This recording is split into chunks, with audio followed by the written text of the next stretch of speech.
Bring a spoon. Pot cover in the air. Let the leaders hear. If this is noise, then we join make noise tonight. If this is noise, then make more noise. Noise is power, the people voice. Hey, bring your drum, your whistle, your gun shell clear. Back over spoon, let them all hear. If this is noise, then make more noise. Noise.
unmuted, strict guardians of our heritage, firm craftsmen of our faith. And that's who we are. Good night, ladies and gentlemen. You are watching the Marcia Week Show, and we are coming to you live from Barbados. And the song is actually the anthem of Barbados that you heard a while ago. And I am holding in my hand the flag of Barbados. Welcome, welcome, welcome. This is an amazing night that we are having tonight. And I'm hoping that you had a fantastic day. Did you have a great day today? Did you have a great day? We're making noise. We're making noise. Mr. Morris said you keep noise. Well, you're keeping noise and you're making noise. Our workers are unpaid here in Barbados. A lot of our public servants are unpaid. Police have back pay to get. Prison service workers, right? And we have teachers that they have their term leave. They didn't get it yet after years. Oh my goodness, all of our rights are at risk, people. Those of you who are watching with these 5 bills that they're pushing quickly in the House in the middle of all of this festivity that is happening. Here comes the government of Barbados trying to fool us all and to push through these bills. And so we making noise. Dave, if you can play that a little bit and let me, Lord, let me get my spoon and my thing here. Let me get it here. Come on, Dave. We're making noise. Sure, noise is resistance. We want more. Pressure them noise. Make more. Stand up strong. I even have my conch shell. I'm a conch shell, people. I got my conch shell. Good night. Let me say a special good night to these wonderful people. Terry, good night, Terry. How are you doing? Junie Rock, how are you doing? Monica Ince, how are you doing? Teroni Hall, how are you? Judy Jills, Lucinda Aline, Patrick Green, wonderful. Patricia Green, what am I talking about? Jefferson Sobers, Mildred Ben, hey Mildred, Aaron Hunt, Matthew Brown, Matthew B in the house, Robert, Marcia Miller, hey, my St. Philip friend. Is that my St. Philip friend? Mystic Angel, Lori Bob, Sherry Berry, Marcia. I think we have 3 Marcias, excluding myself on this show. You know, Marcia, the name Marcia means Lori Bob, the spirit of a warrior, right? So we're all over. Ryan Rock, CC Parker, Houston Fields, Camera Holland, Diana Husband, Tanisha Ford, how you doing, girl? Oh my goodness, Jacqueline, Aline, Sharon Innes. Listen, folks, we have something major that is happening tonight, all right? Now, at 8 o'clock tonight, guess what's happening? Sandra Watkins, what's happening at 8 o'clock? At 8 o'clock tonight, we are opening the phone line, and you can call in from 8 to 10. From 8 to 10, I'm listening to your suggestion. So I got that suggestion. Matthew B gave me that suggestion a while back. And then someone called, messaged me this morning. And it's something that's been out there. And so we're listening to you. So don't fail me now. Don't fail me. Don't let it be that I am calling for you. And I hope Dave will put that song back up another time. We're going to play that one more time because we have to practice the lyrics of the song. Shirley, let me just hope, Michael, that when we put the number there and we say call in at 8, listen, you should be licking down my door. You should be calling, I only have one number. All right. Marva Hunt and King's Daughter, welcome everybody. And you know what we do. We prepare and we come here and you are ready to comment, you are ready to call, and you're ready to like and share. Now, before we jump in at 7:15 this evening, we have Mr. Rickford Burke will be on the show this evening, okay? At 7:15, at 7:15 this evening, in 5 minutes time, we're going to do an overview of what's happening in Guyana and touch a little bit on what's in Jamaica, because one of them have elections on September 1st, Guyana on September 1st, and Jamaica on September 3rd. All right, so let's go right into this song. And come on, I want you to sing along with the words, sing with the lyrics. Everybody, come on, dance and sing. Go ahead, Dave. Go ahead, Dave. Woo! Cover in the air, let the leaders hear. If this is noise, then we join make noise tonight. If this is noise, then make more noise. Noise is power, the people voice. Hey, bring your drum, your whistle, your clear. Back pop over up the spoon, let them all hear. noise, then make more noise. Noise is power, the mass. Bring your drum, your whistle, your conch shall clear. Back over spoon, let them all hear. They call it noise, we call it might. The sound of the people demanding what's right. From the gap to the gully, from the hill to the shore. Noise is resistance, we want more. Pressure, pressure, pressure them. Noise, noise, noise, make more. Stand up strong, people unite. Noise is power, we can fight. Pressure, pressure, pressure them. Noise, noise, noise, make more. Stand up strong, people unite. Noise is power, we can fight. Asian blocks united, strong together. Marching in sun, marching in bad weather. We love Barbados, so we resist. Noise is the weapon they can't dismiss. If this is noise, then make more noise. Noise is poetry wise. Bring your drum, your whistle, your conch shall clear.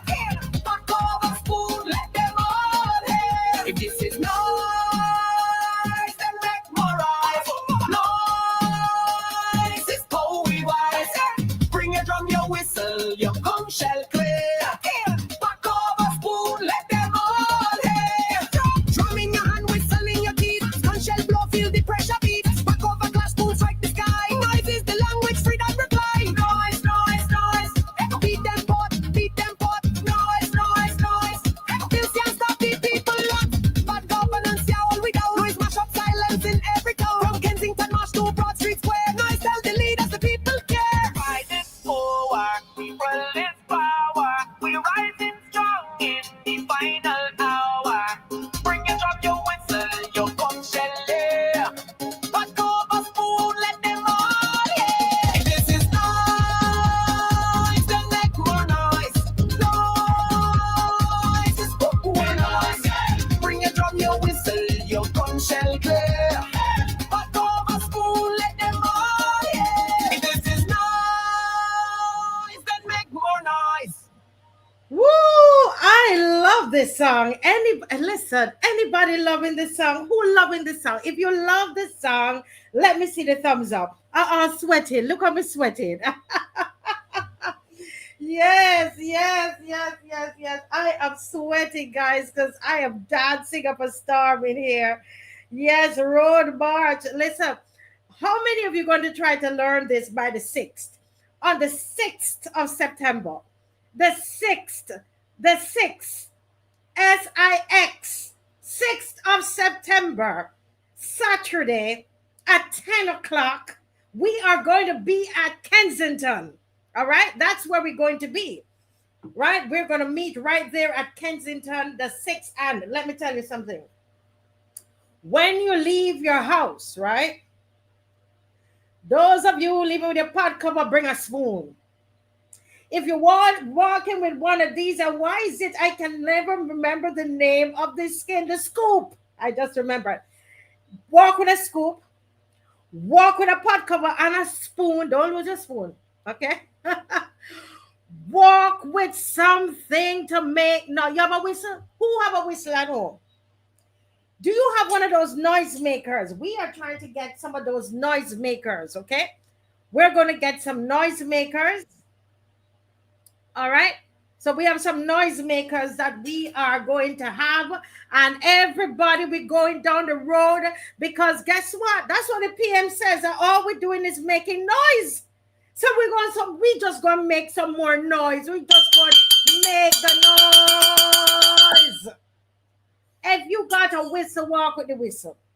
All right? Walk with the whistle, walk with a pot cover, walk with spoon, walk with anything to beat, walk with a pot, walk with something to beat. I tell you, a conch shell, walk with cowbells, walk with, all we're defending is noise. All right, we're gonna live up to it. All right, okay. Well, it's 7:16, and I told you at 7:15 we have someone very, very special with us, and this is none other than Rickford Burke. He's an activist. He's also an attorney. He is someone who loves Guyana, and always, always, always you'll find him blogging about Guyana, speaking about Guyana, and he leads an amazing organization there in the U.S. that I know it's CGID, and I can't remember the actual what the acronym stands for, but it's always a pleasure to have Mr. Rickford Burke with us. Welcome to the Marcia Week Show again. Welcome, Mr. Burke. Thank you for having me. Good night to you and your listeners. And I saw the pot knocking on, and I thought you were part of the Carifesta. You see how I sweat? I sweated because I was here dancing and knocking, and I got my conch shell. I don't know how to blow That's what I'm saying. It was Carifesta in the studio. Yes, it's Carifesta. Well, we have in Carifesta on the outside. Right now, right? Yes, we have Carifesta going on the outside, a whole lot of spending of money, etc. I'm going down because, once our Caribbean people here, I'm going to go and see what they have to bring and enjoy and so on. So I'm going to. You're going to do a Jamaican Nani Maroon kind of dance? What? No. Listen, they say that I'm maroon. I have maroon blood, which I don't doubt. That's why I said that. By the way, listen. I'm listening to that PNP song in Jamaica. That thing is lit. It's tearing up the place. Did you hear the PNP campaign song? Yeah, but actually, Dave, let me see if I can show Dave which one it is. Because what we're doing right now is just looking at the region and looking at the two the two campaigns that's happening. Listen, man, that song nice bad. I think the song is gonna catch on throughout the Caribbean. Yeah, it's called Blood and Fire. Blood and Fire. I wonder if it's the same one I'm not sure. If it's the same one. You want me to play it for you? Hold on. I'll play it for you. Yeah, play it and let me know if it's the right one. And the version I have is with the PNP leader explaining what the song means. Hold on. Here you go. Okay. Wait, Dave. We're marching on to progress. I want to say one little thing. What about wicked tune where we released the other day, Yeah, man. We're marching on to progress. That like life on the road, You want to see labor right at dance straight to them. Love it too.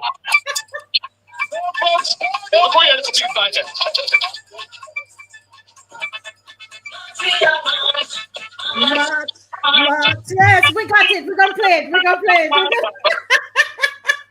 I love it. Dave, play it, Dave. I think that's what we have, Dave. Go ahead and play it. There's something covering it, Dave.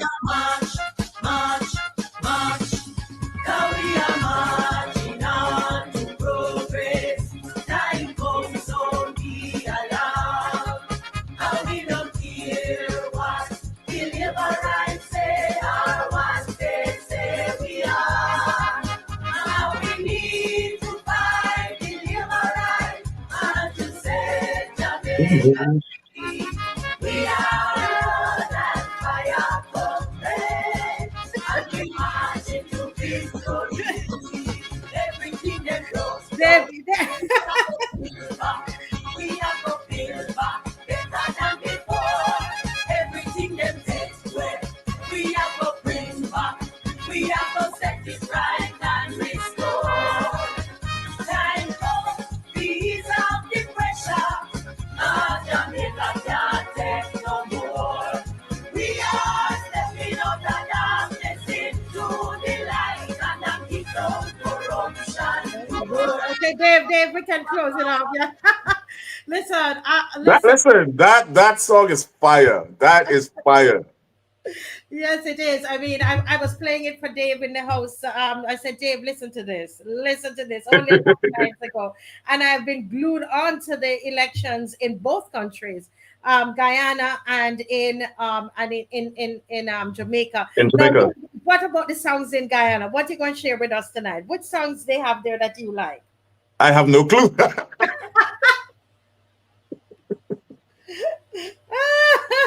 I can send you the APNU song if I can find it.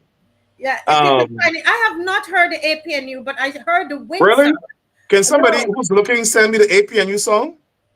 Let me APNU. ask him. I sent you the link to the show that you can send out, and you can actually. I think there's a way you can actually join my show. Um, if I you sent it out already. yes, It's okay. on. It's So running live on my page. we love Miss we love Honorable Coretta McDonald and her party's APNU. I would love to Yeah. play that, but I've never heard it. What I've heard is a wind song, and I like it. I love the wind song as well. I think they did a competition, and we're going to talk about who the wind party is. They did a competition online, and I think that's how come I knew about the wind song. Oh, really? I didn't even Yeah, know that. they did a competition, and where they asked for people to submit songs, and then they chose the best song. Oh, And really? yes, that's what they did with Win. Yes, that's what they did with Okay. Win. And so Dave, if anybody finds the Win song and want to send it to me, or or the Apnu song, because Honorable Coretta McDonald is going to kill me if I don't play Apnu song. I can't play no PPP song. I don't play no PPP song. Hey, they're gonna curse you out. Listen, they call me on too many names. Just kidding. But no, if you find a PP song, I was just joking about that. If you have that, then I you would can play not be finding the PPP song. I'm sorry. I would not. that. Well, Fire on the PPP. Listen, if I said so right, they're going to yeah. put out the press release. Says Burke said, burn down the whole country. If you say fire, right? Yeah, Yeah. he's gonna say fire upon the PPP. They're gonna say Burke said kill everybody, burn down the place. That's how they are. So, But right now, yeah. fire upon the PPP. Let me see if anybody's sending me anything at the moment. Nobody's sending me yet. But so talk to me about what is happening in Guyana at this time. I sent Dave a full video that he could play without the audio while we talk so people can see. So give us a rundown. We're what? Are we 5 days away from the elections? 5 days away. The elections on Monday coming. Yes. Everybody is on the home stretch doing the campaign. The APNU has meetings and rallies throughout the country. Same thing for the government. Same thing for WIN. I see they have a rally in Linden tonight. I haven't watched it to measure the support for the event. But what we have basically in the run up. Why I'm lower than you? I'm not sure why. I think it's the way my camera is. But in this home stretch to the campaign, we find that the government is completely abusing the powers of government, the PPP. Right now, there's no difference between the PPP and the government. Government vehicles are transporting people for the political campaign of the PPP. Even the Guyana Defense Force planes are being used to transport political operatives for the PPP. We had one situation where the PPP had a rally and a concert on the Essequibo coast. Yes. And based on complaints from GDF officers, they diverted a plane that was going to go to the border to carry supplies to the soldiers at the border, to carry PPP operatives to Essequibo coast, where they can easily go by boat, where they can easily go with other planes, but they think that they own the country and the country's resources. So they took a plane from going to supply food to the soldiers on the border, so as to take party people to Essequibo coast. The second thing I want to say in terms of the So abuse. let's clarify for those people who are watching. So the PPP is the party Ruling that party, the ruling party. The right, ruling party is a PPP, and they're using all the resources of the of the state government for the of the campaign. government as Right, though it is for the party. Interesting. right, right. They don't care. They don't care. They're painting the schools in the colors of the party flag. The Hold entire a minute. Barbados, did you hear that? Barbados, did you hear that? He said, I'm interrupting you because listen, we're sharing notes. How many of you heard that he said that they're painting the schools in the color of the flag, I can show it to color you. of the PPP? I can show it to Didn't you. we have that in Barbados? Didn't the Mia Huh? Motley government paint foundation floor? Oh,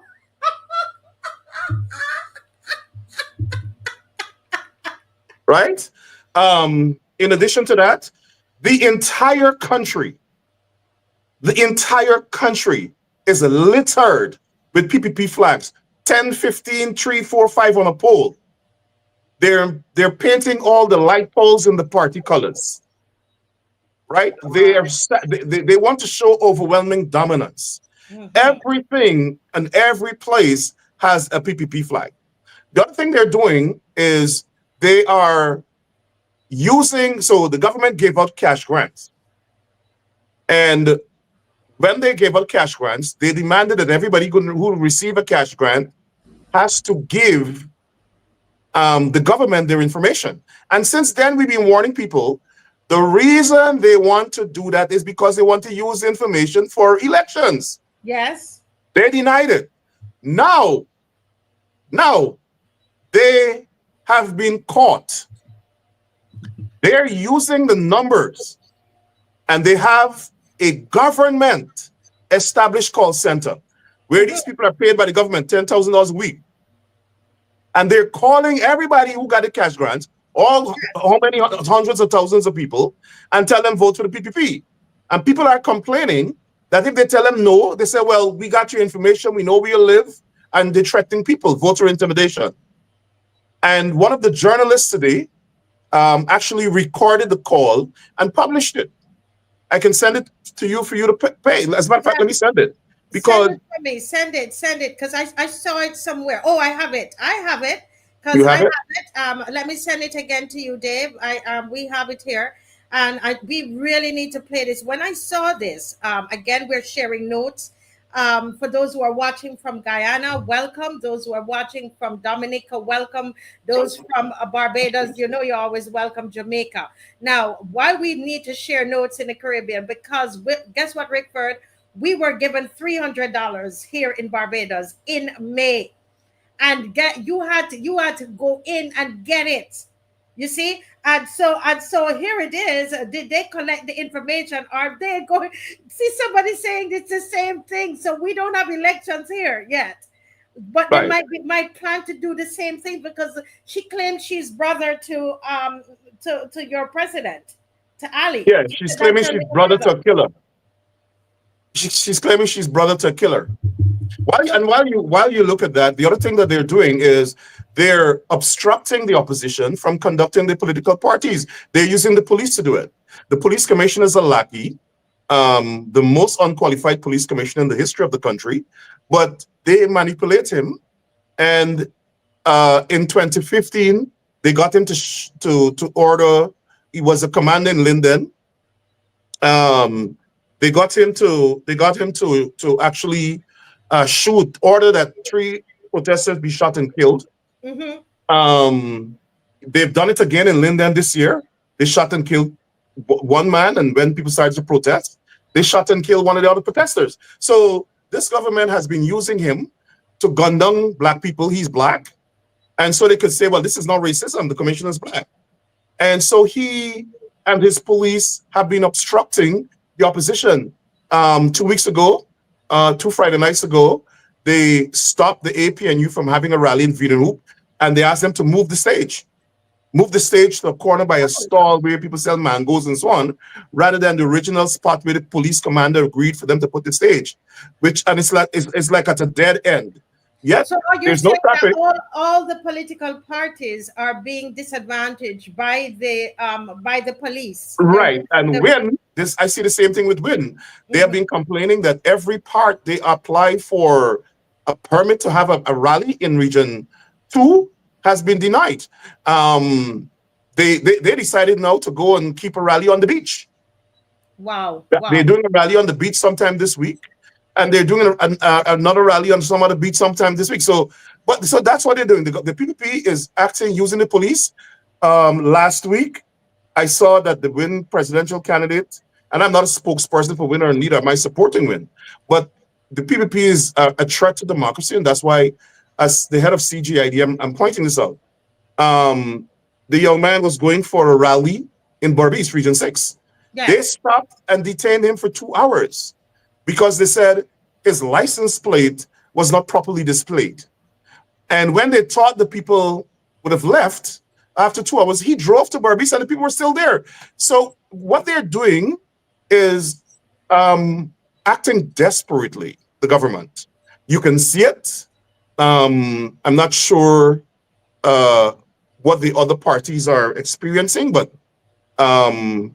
I see somebody is sending me some messages here. Yeah.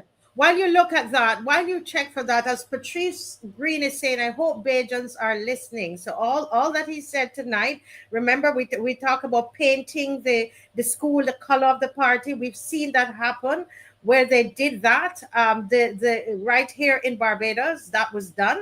And we've seen where they've given $300 to people, they've taken your information, and look at what's happening in Guyana, Barbados. Look at what's happening in Guyana, where they are now calling you to try to get you to vote. So let's listen to this call that you made reference to. This is a journalist that was called, right? And so Dave, go right ahead.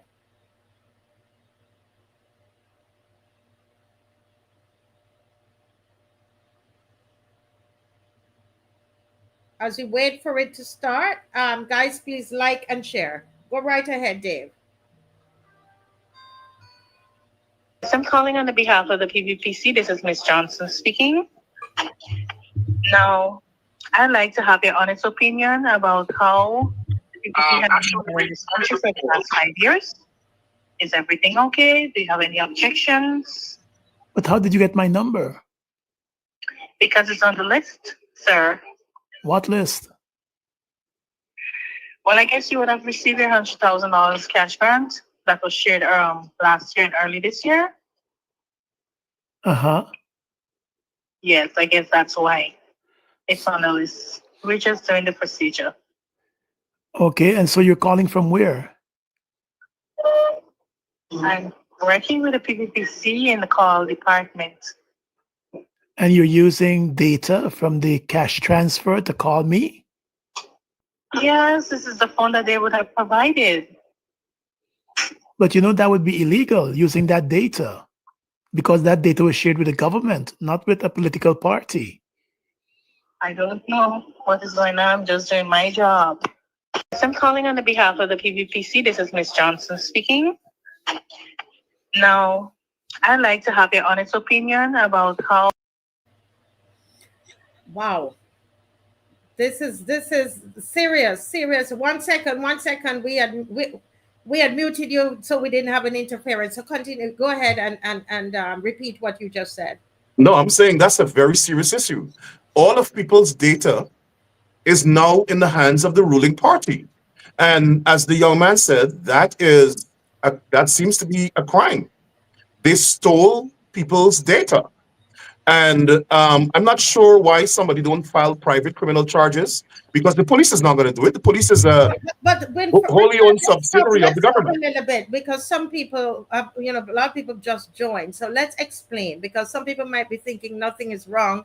They already had it. But I think what you're saying, there's a difference between the government having the data and PPP, the political party. So in Barbados, it would be like here, the government gave us a $300. Then remember, we had to stand in line to go and get it and all of that. And so they know everybody who's gotten the $300, right?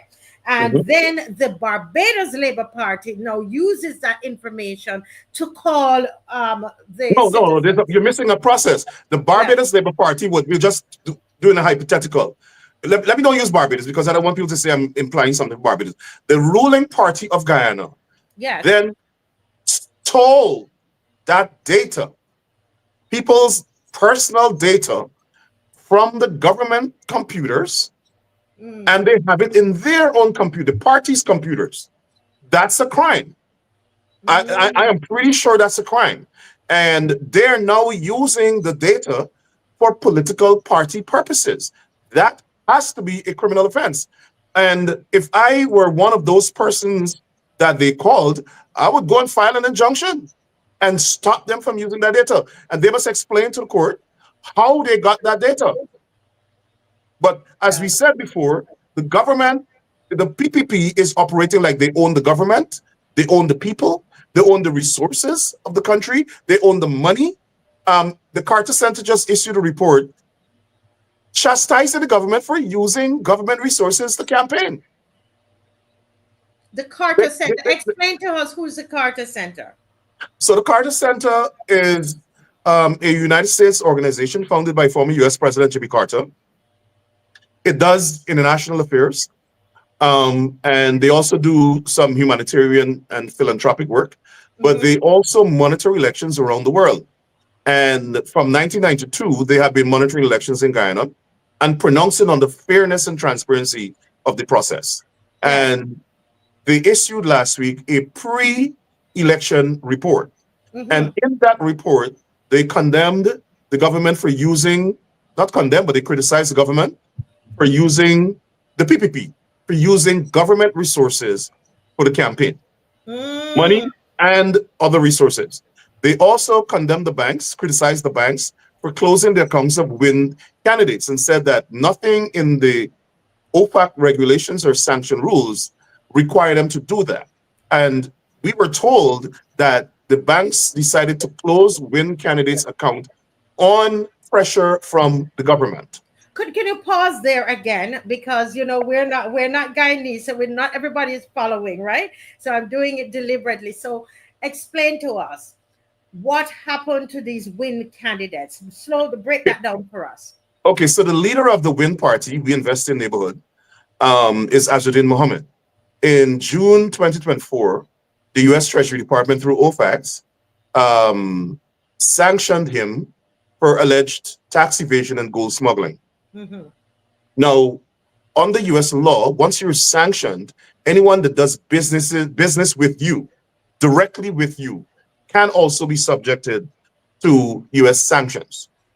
Now, because these people joined the Win Party and became candidates on the list that was submitted to the Elections Commission, the banks in Guyana who have an affiliation with the government, with the ruling party, canceled these people's account, closed their accounts, their bank accounts.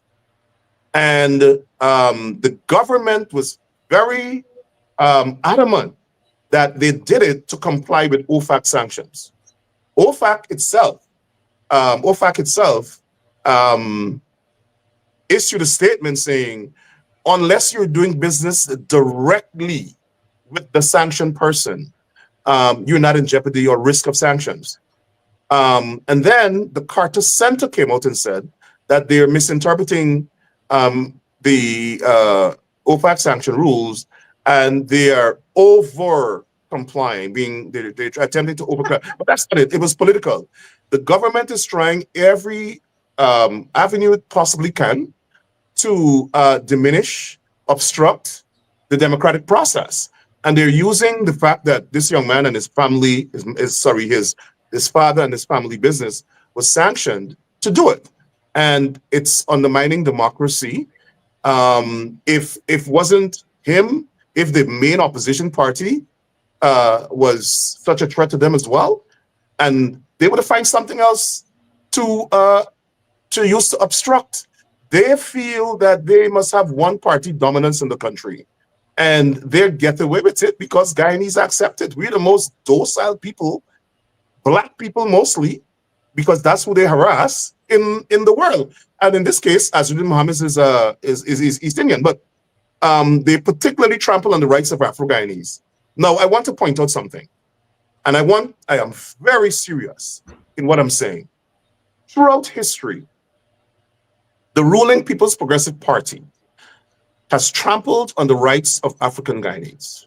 They have slaughtered us all through history. From 1960 to 1964, they killed us, burnt our homes, burnt our villages. They lost power in 1964. They got back power in 1992. From the time they came back into power, especially when Barbados became president in 1999, they began to kill Black people again. They formed their squads. They slaughtered over 1,400 young Black men who they labeled as criminals. Just like Barbados was labeling me a criminal and tell the U.S. government, send me home so they could kill me. That's what they did to over 1,400 people, including journalists, political activists, youth leaders, etc. But now, for a significant period, I would say like from 1990 to now, lots of East Indians have been migrating from the country. And the population has consistently declined. The East Indian population, the largest decline we've seen in 2 decades.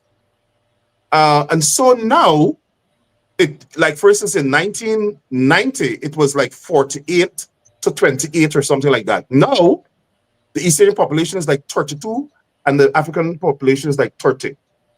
So we're almost the same. We're not a minority, but because the PPP throughout history has maltreated us, mistreated us, ill-treated us, discriminated against us, marginalized us, and people, African Guyanese, in mass did not support them. Individually, you would find some people who fell out with the PNC or the APNU crossing over to the PPP. Now that they found themselves in a situation where the population, they've lost about 10% of their population, the East Indians.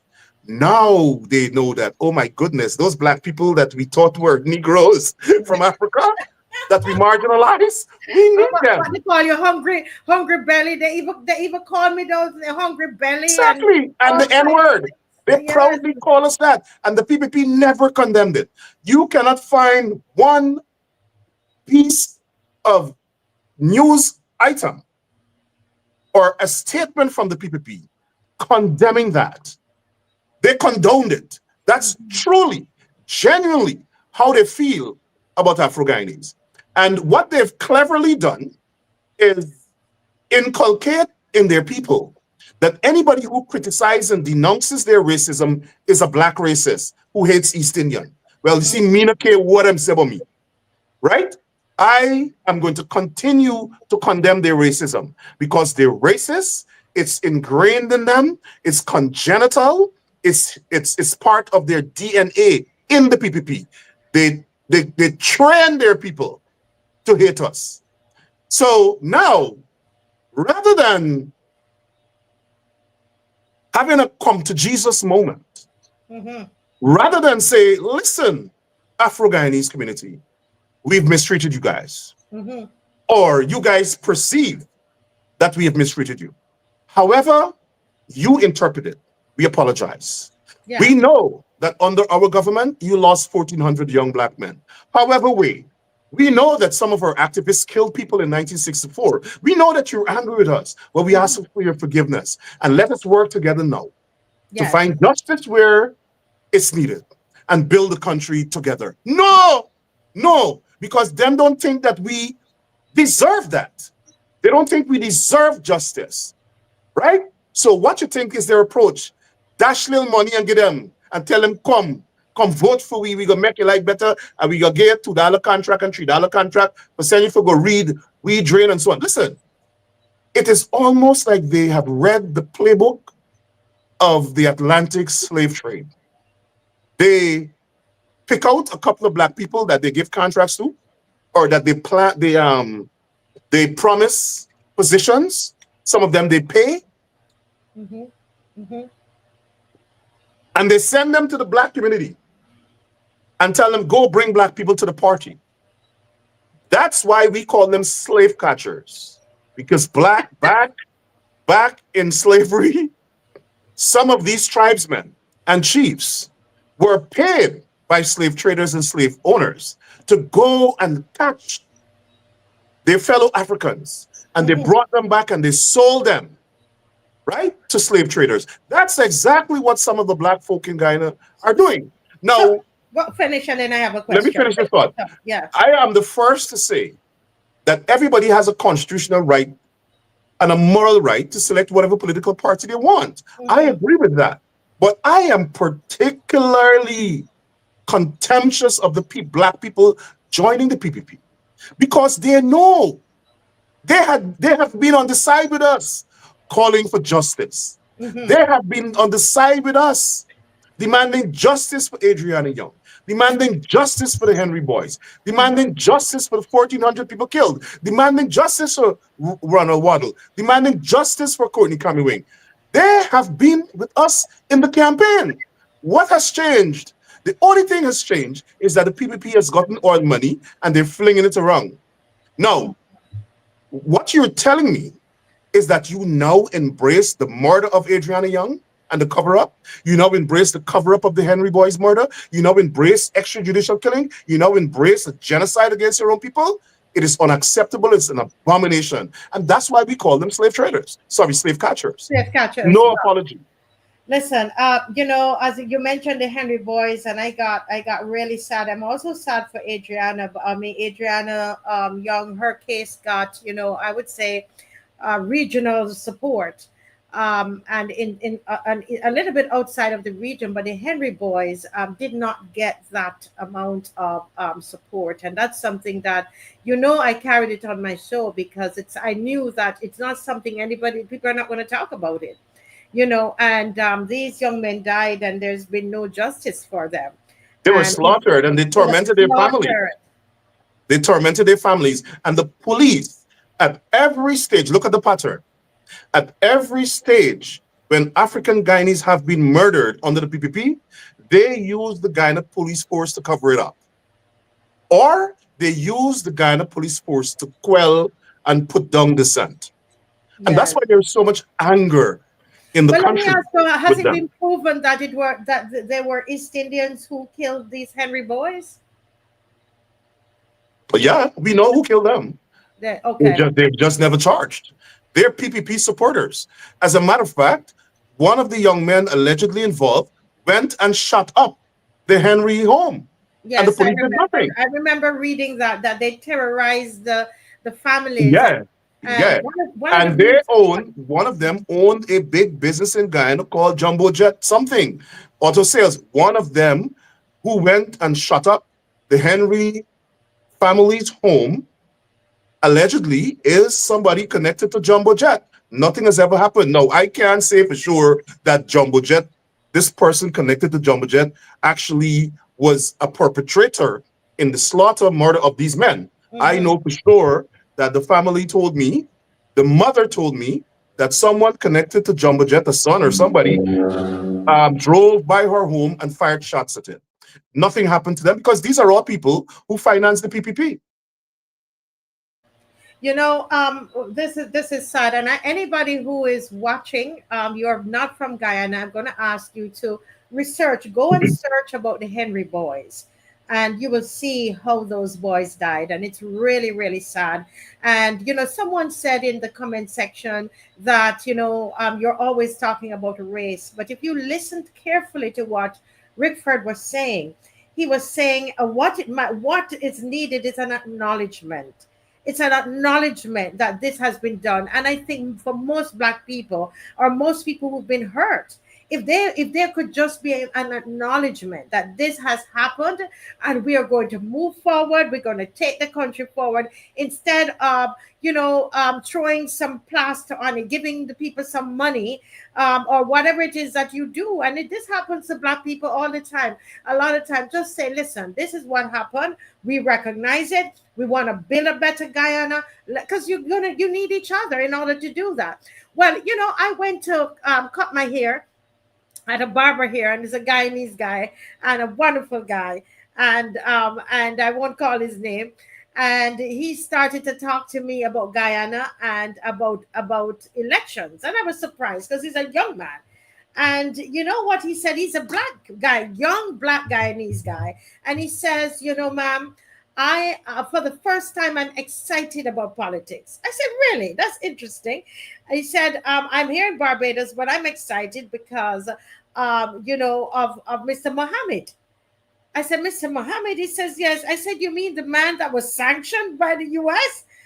You mean that East Indian man? He says, yes, because, and his reason for it, Rick, for being excited, Rickford, is that he believes that this man is bringing unity, uniting the races. He says, I am tired of the fighting among the races, and I believe that Mr. Mohammed, is going to bring the races together. But then I also said to him, but I don't understand. Why would you guys be following that man? Doesn't he? I mean, isn't he sanctioned for all of these terrible things? Gold, the alleged gold smuggling and all these kinds of bad things.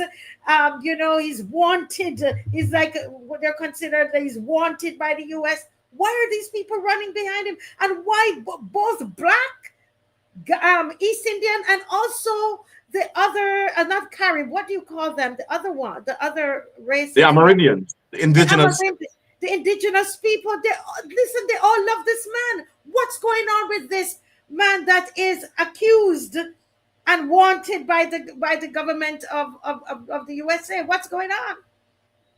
Well, first of all, I think what we are seeing is a phenomenon that we've not seen before in Guyanese politics. That's number one. Mm. And I think there's several factors that contribute to that. One, this guy is very rich. He is an icon in the country. Young people like him because I think he has not hidden his wealth. Mm. He is, gone across the country and build a couple of homes and so on for people and help people with wheelchairs and so on. He's done some humanitarian or philanthropic work. But in addition to that, people see him and they see him with his Gucci glasses and his $5,000 shirts and shoes and so on and say, he can make me just like him. Mm-hmm. He's a businessman. He's a successful businessman. And if I follow him and he comes into government, I can be just like him. He is going to empower me to become wealthy like him. I think that's part of the concept. And then there's a celebrity that goes with that. People follow celebrities. But my problem with Mr. Mohammed, and I posed several questions to him, and it's the same thing I'm talking about the PPP. Mr. Mohammed came out of the PPP. Okay. Everybody who has been sanctioned by the United States government for crimes committed in the United States is from the PPP. So when several you of them now. out of the PPP, was he part of the government? He wasn't part of the government, but his family literally financed the PPP for decades. As a matter of fact, I think there is some acknowledgement by the family that they gave the PPP $100 million for the 2020 election campaign. Not only that, the president now, throughout the campaign, and on the day of his inauguration, used his armored vehicle. Right? When this sanction issue came up, he released a WhatsApp conversation with the president, where he was telling the president that GRA, which is the Revenue Authority, was giving him a hard time with the taxes. Yeah. And the president asked him, based on the conversation he released, how much is the taxes? He said 50 million. The president said, that's too much, pay 25. So the president, and then Mr. Mohammed himself accused the president of being complicit with whatever they were accusing him of. But he came out of the PPP. There are all sort of allegations about the PPP financing people's murder, financing death squads that kill people. He has never said that I regret that I never spoke out about the things he's speaking out about them now. He was a part of them. He supported them. He financed them. He has never acknowledged that what he was following with them was possibly wrong. Mm. The other thing that with Mr. Mohammed is if he had not been sanctioned, if he had not fallen out of favor Mhm. with the PPP, he would be right there campaigning against the APNU right now. So again, I'm not sure that the people of Guyana fully grasp the fact that he is a product of the PPP. Now, people can change. I'm not saying that he's not genuine or whatever it is, but I question why now and why hasn't he completely distanced himself from the PPP and repudiate what the PPP stands for: discrimination, corruption, and racism. He has not done that. He has criticized them. He has called for justice for Adriana Young and some other people. Mhm. He was allegedly financing the PPP while they were slaughtering Black people. So until, to me, he completely and fully repudiates the PPP and what they have done to the people of African descent in Guyana, I don't see him as quite genuine. But No, I welcome the fact that he's challenging the PPP Mhm. because I'm against the PPP and I think they need to be uprooted. But I don't think that he has gone far enough in his repudiation of the PPP. Yeah. And I totally understand what you're saying. And I so thank you for bringing context because I was at our march in town. I saw a black guy and I suspect he was Guyanese and he had on a wind shirt right here in Barbados. A lot of young people so far, from what I've seen, at least men, they seem to be supporting the win party, which is why I'm going to ask I'm going to ask you something. I watch some videos of Mr. Mohammed, who is sanctioned and wanted. I'm using deliberately using that term so people understand the seriousness of his situation. And but I saw him, handing out new homes to black people as well, a black family. I mean, I cried watching it. I was so overcome because of the story of that black family. And so I see him giving homes. I've seen him giving homes to Amerindians and to blacks as well. I really haven't seen any with East Indians because probably I just haven't seen it. But it's very touching what he's doing. Do you think those kinds of actions of him giving a home or helping somebody with school, is that saying that, listen, I am probably sorry for my association with the PPP in the past? But he's been doing that before he was sanctioned, right? The family has been doing Okay. lots So of he's been doing this a long humanitarian time. work, right? Oh, I didn't know. I didn't. I had no idea. He has denied the sanctions, and that's a different issue. We believe in constitutional rights. We in CGID and all of us should not convict anybody until they face a court of law and have an opportunity to defend themselves and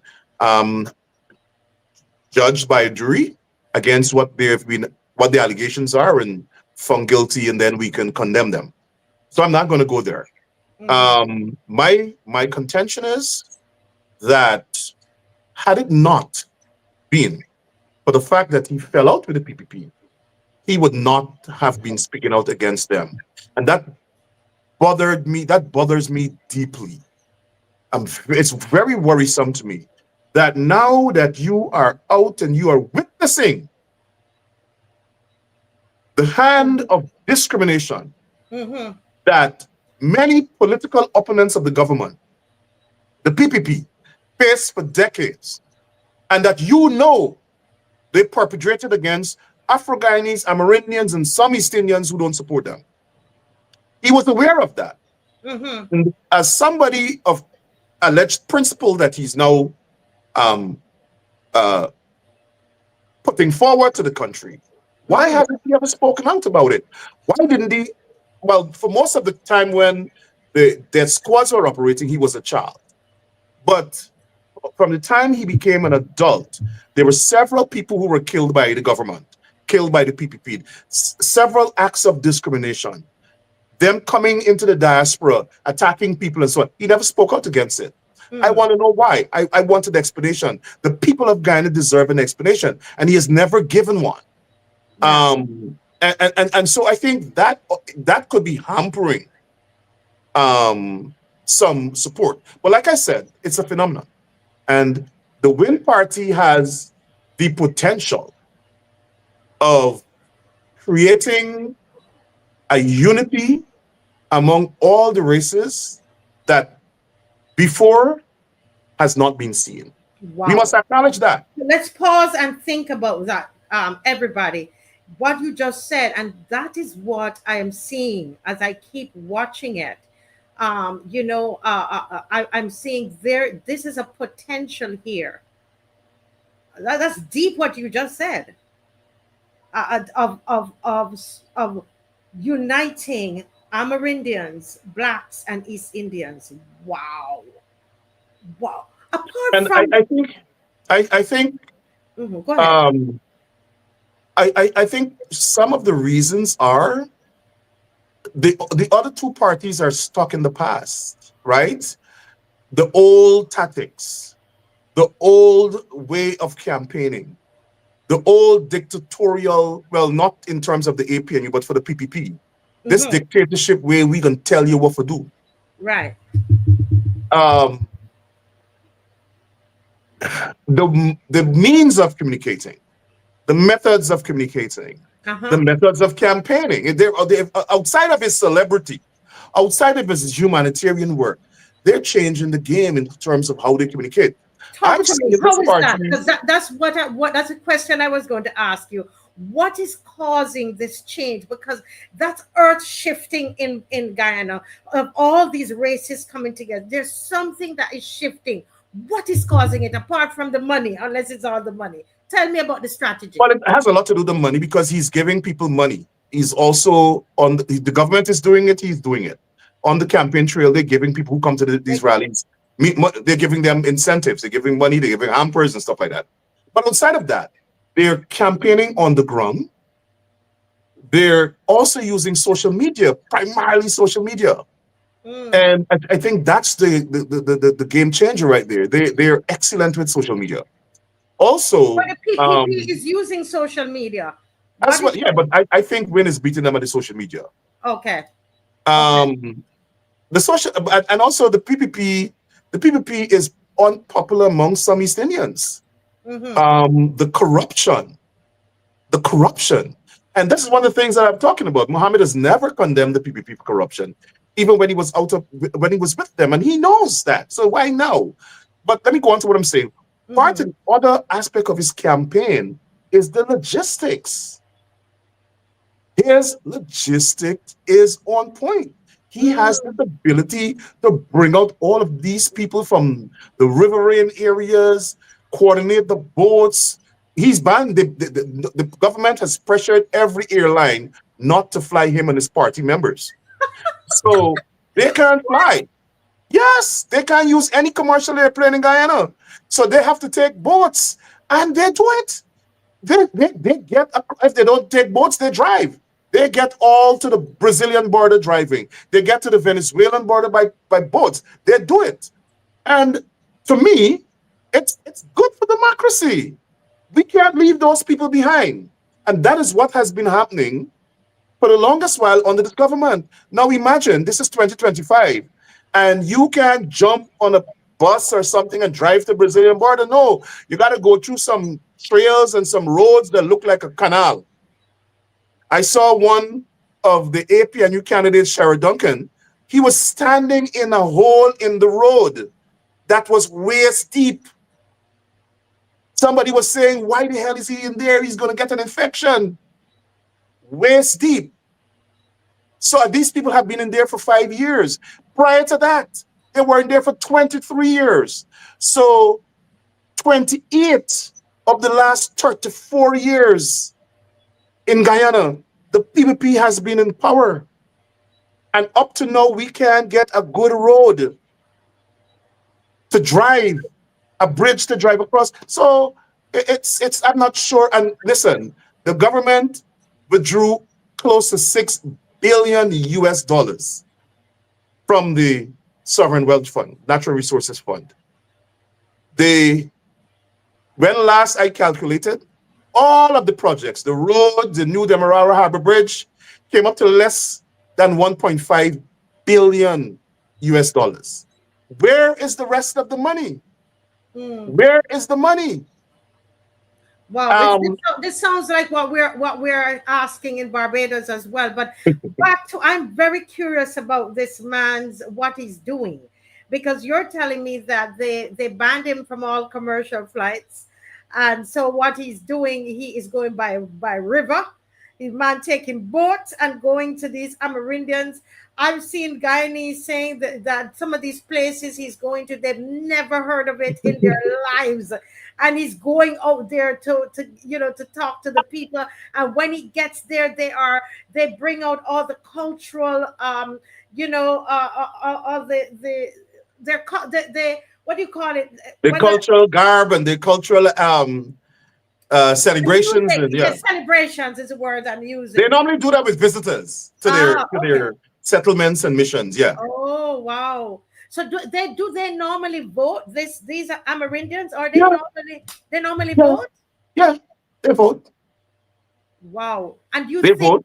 you think that they're being polite with him, seeing that is something that they do normally for voters? I mean, for visitors, is it that they're being polite?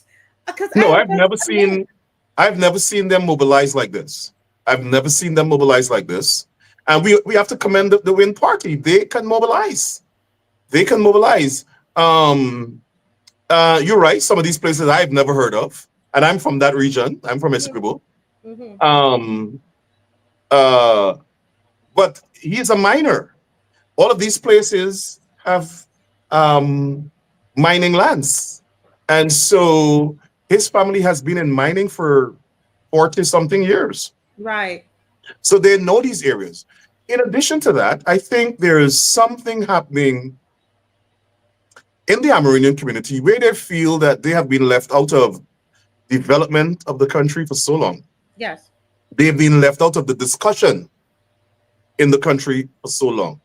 They've been left out of our reforms for so long.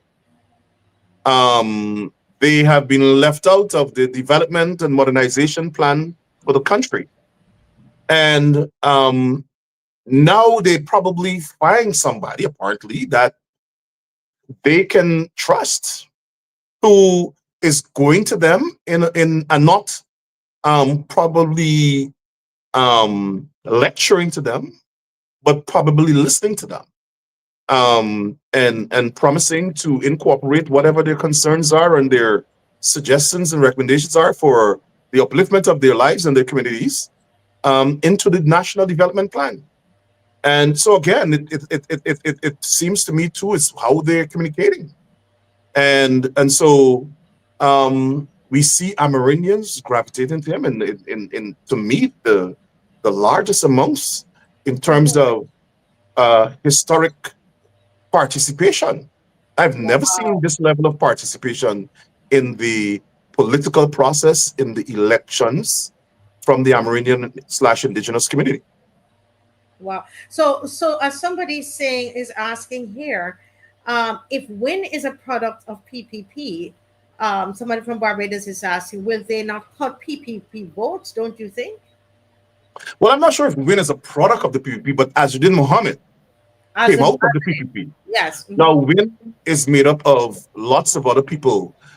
Some of the leading people from WIN are from APNU, and there are at least 3 members of parliament from APNU in WIN, and they are some former AFC people who've joined him.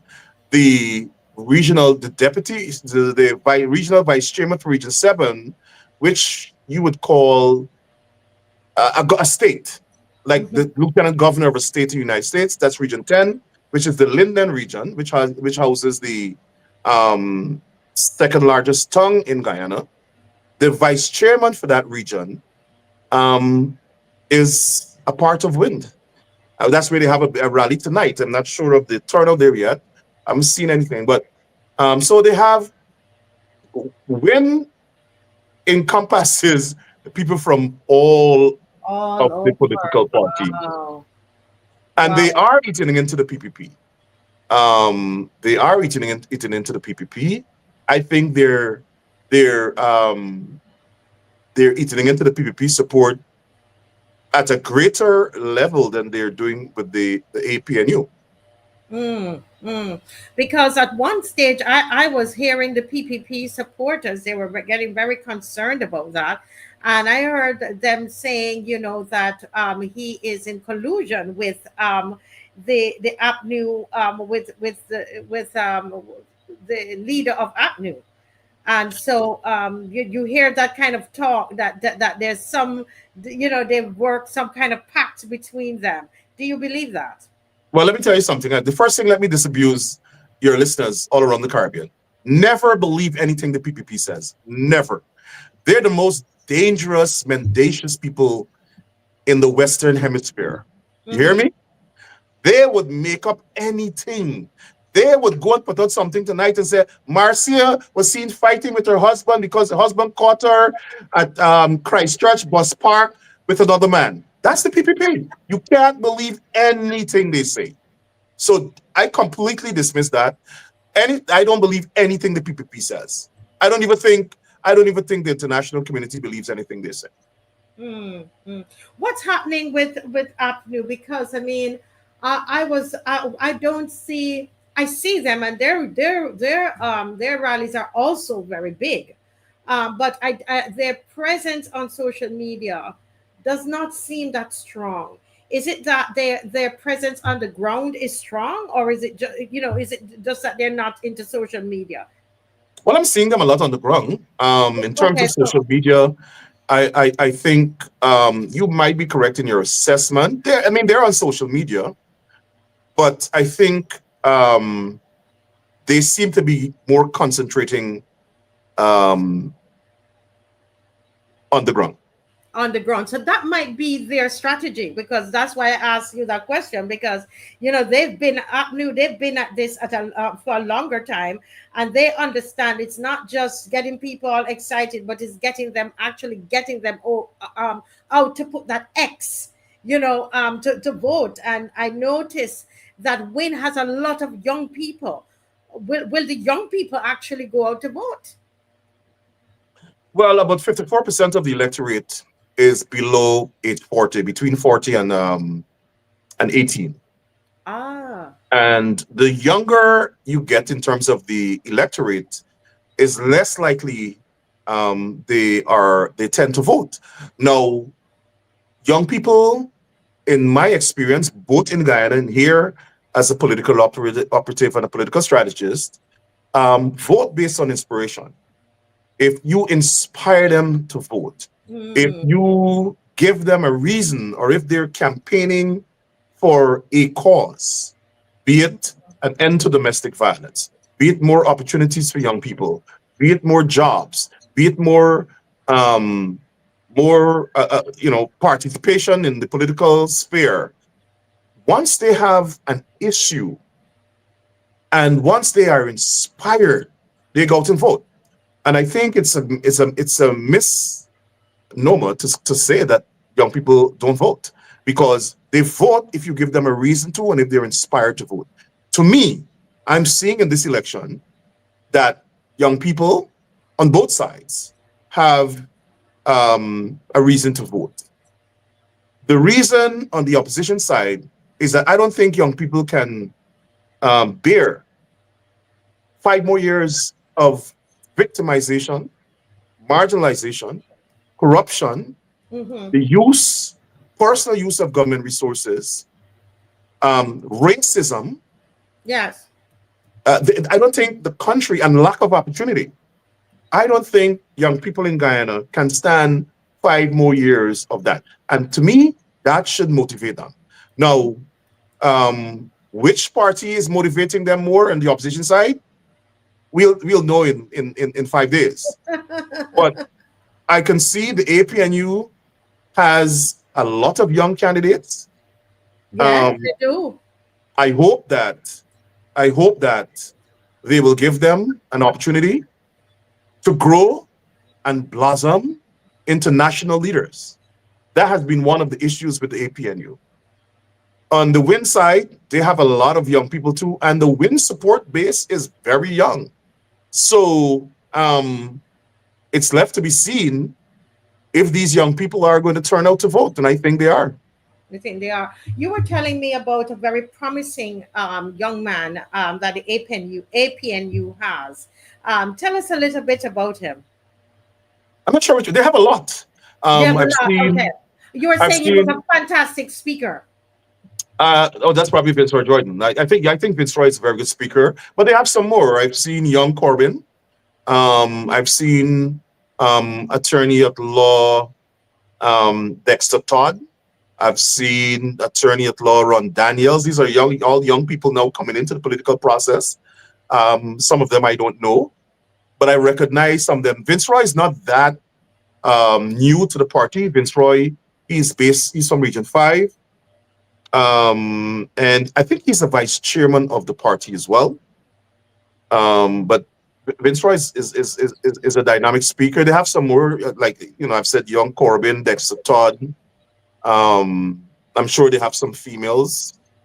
So, we have talents all around on the opposition side. And I think in terms of talent, on the opposition side, I'll give it to the APNU. APNU, yes. Yeah. Wonderful. But what role do you think? I know we said I have just a few more questions, and I know you have to run. But what role do you think race is playing in this elections? I know, just based on my reading, and you can correct me, that Mr. Mohammed Azzuddin Mohammed, he is Muslim. And I think the president and the leader of the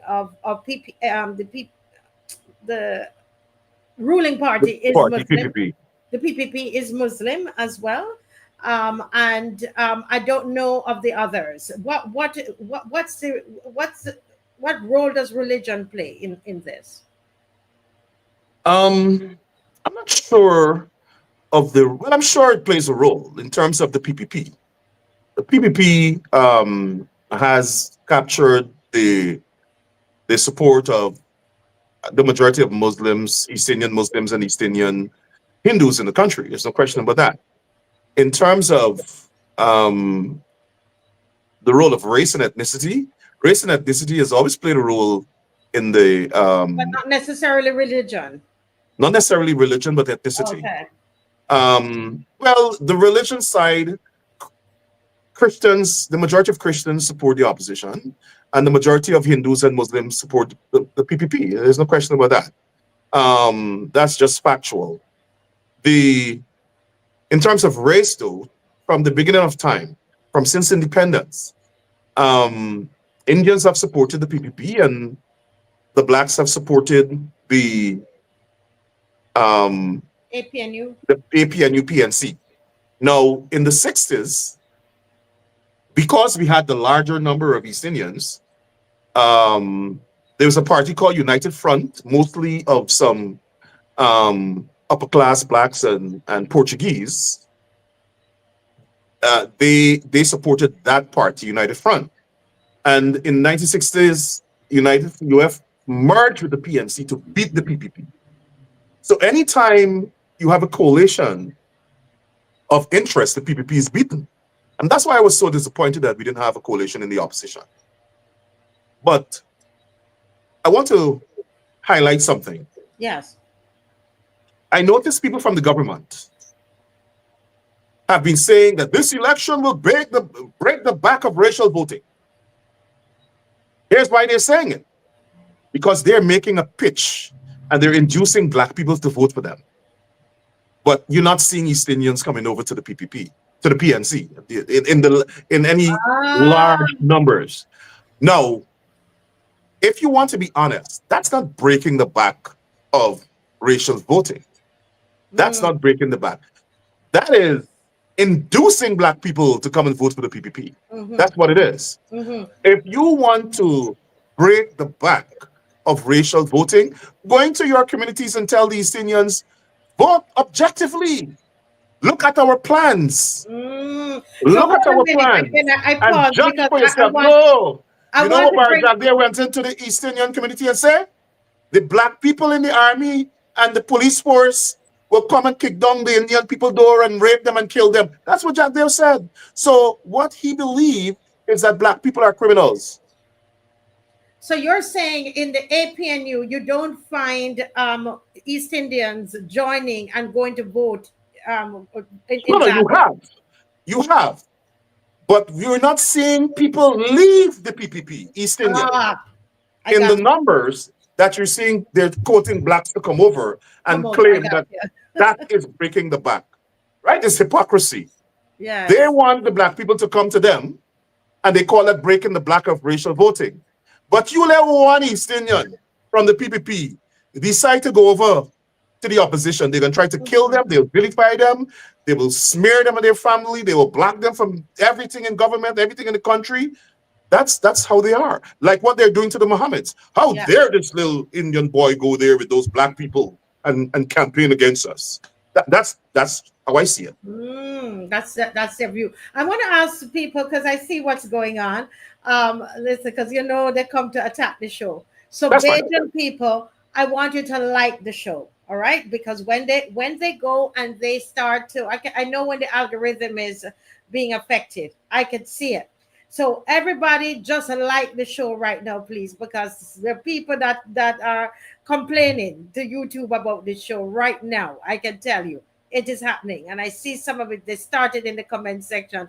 You know, I know them. I know them by now. But you know what? It is because they feel they must dominate everything. Yes. And this is my issue with them, right? They hate Rickford Burke because Rickford Burke knows some powerful people in America. They must be the people who know them. They hate the people who know me in America. How dare them not support the PPP? Like when we had the Washington conference, Jack Dale cursed me out.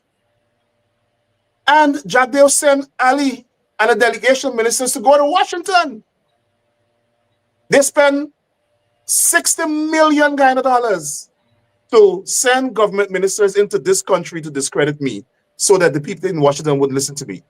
But when they go to Washington and try to meet with US politics, we don't curse them out. But it is embedded in the DNA that they must have dominance. Yeah. They must have overwhelming dominance over everything. They must be able to control the mayor of New York City. They must control the attorney general. They must control everything. They would write the attorney general and say, we heard you back Rickford Burke and criticize us. How dare you? Do you know who we are? We're East Indian people with a lot of money. Yeah, they don't say that. They're not saying that, but that's what they're implying. You know, I told you, I showed you some of this stuff. I don't know if you remember that they sent to me. And They're this is inherently aggressive. why it doesn't matter what you come. You have to show me, guys. You say what Rickford is saying is not true. But look at the names that you call me.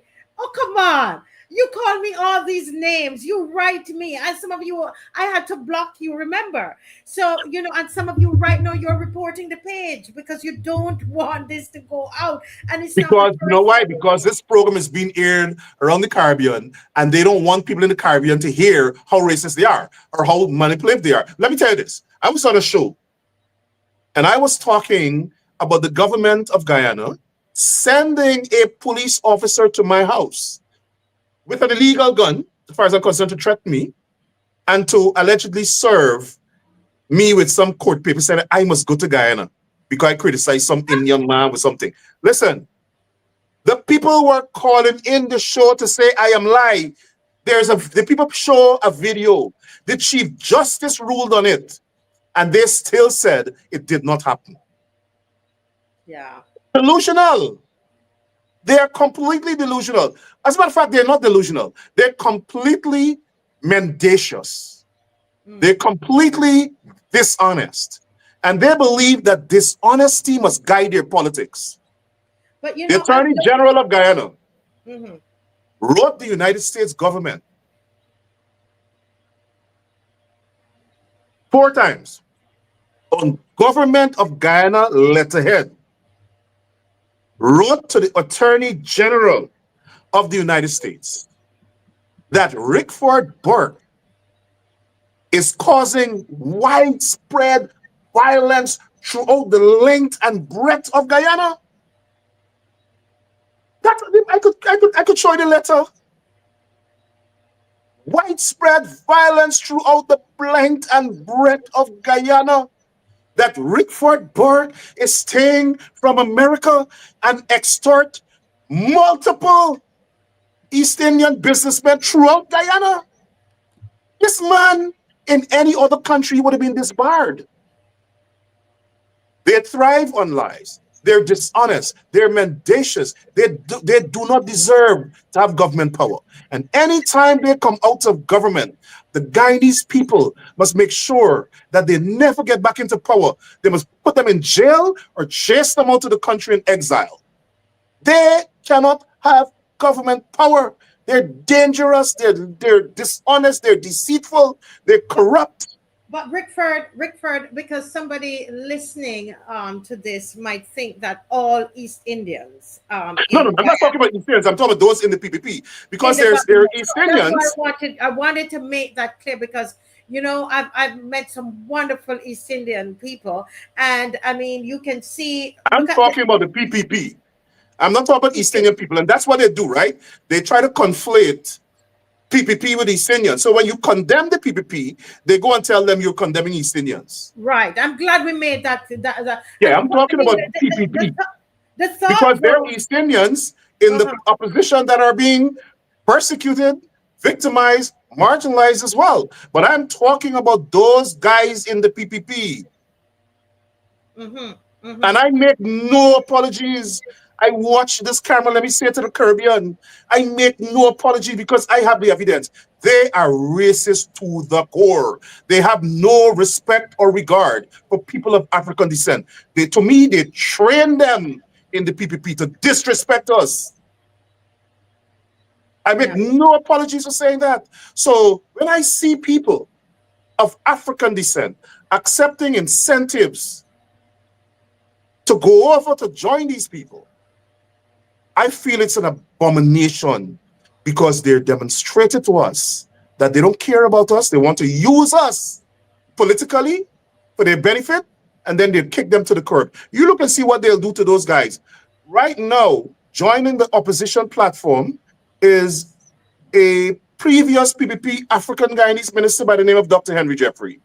And he went to a political rally on the East Coast within the last week and tell the people, vote race, because that's what they do. In other words, he was telling black people, don't vote for them. Wow. And he came out of them. But you know what I love? I've been to Guyana and I love Guyana and I love Guyanese. And I love Guyana reminds me a lot, Rickford, of Jamaica because we do have a lot of Indians in Jamaica, Chinese, you know that. And our motto is out of one people. And you know, for me, when you go to Guyana, what I love about it is that mixture, and you can see it in how the people look, the features. You see all of that, the food, you know, and the craft, the everything.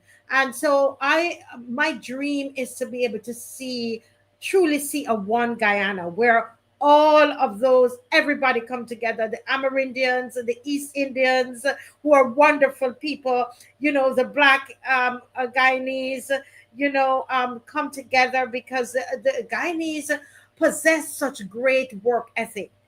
You know, my assistant is a Guyanese, and I tell you, I love her, you know, and all my great, those people, anybody, when I want something to really be done, Bajans don't kill me. You know, I love you all too.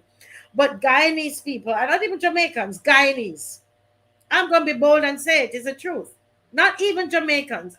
Well, we thank you. We thank you for loving us. We love everybody back.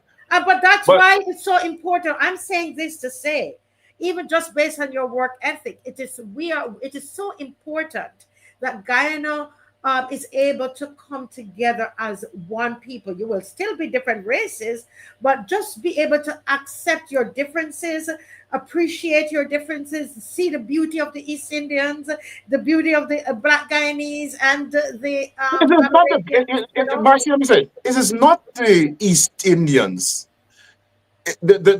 We see each other's beauty. We would get along. The problem in Guyana is the PPP. The PPP, if you were to remove the PPP from the Guyanese society, it would be a completely different society. The problem is the PPP. The leaders, and it has been passed down from leader to leader, they see themselves as superior beings to their political opponents. They don't believe that their political opponents must thrive. Their political opponents must not have a business that flourishes. Their political opponents must not work in the public service in any serious positions. Their political opponents must not get government contracts. Their political opponents must not be allowed to speak. Their political opponents must not own a radio station. They must not this. They mustn't be allowed political rallies. They mustn't be allowed to criticize the government publicly and openly and freely. They mustn't be able to associate. That's the PPP. You check, you talk with anybody in Guyana. That's the PPP. It's an autocratic political party. They believe in dictatorship. And of more recent, they have been patterning their politics after a certain leader in the world that they think has become successful because of his autocratic tendencies. And they're following that pattern. And they are very plus they're tight friends with Motley, and that's our accusation of her here in Barbados. I'll add that one in. And she turns a blind eye, she and some of the other Caribbean leaders turn a blind eye to what's happening in Guyana. Yes. I believe there was this anti-CARICOM sentiment that swept across Guyana within the last decade.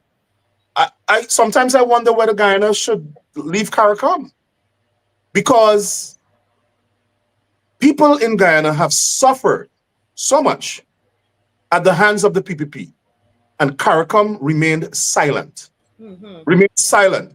The CARICOM headquarters was in Guyana.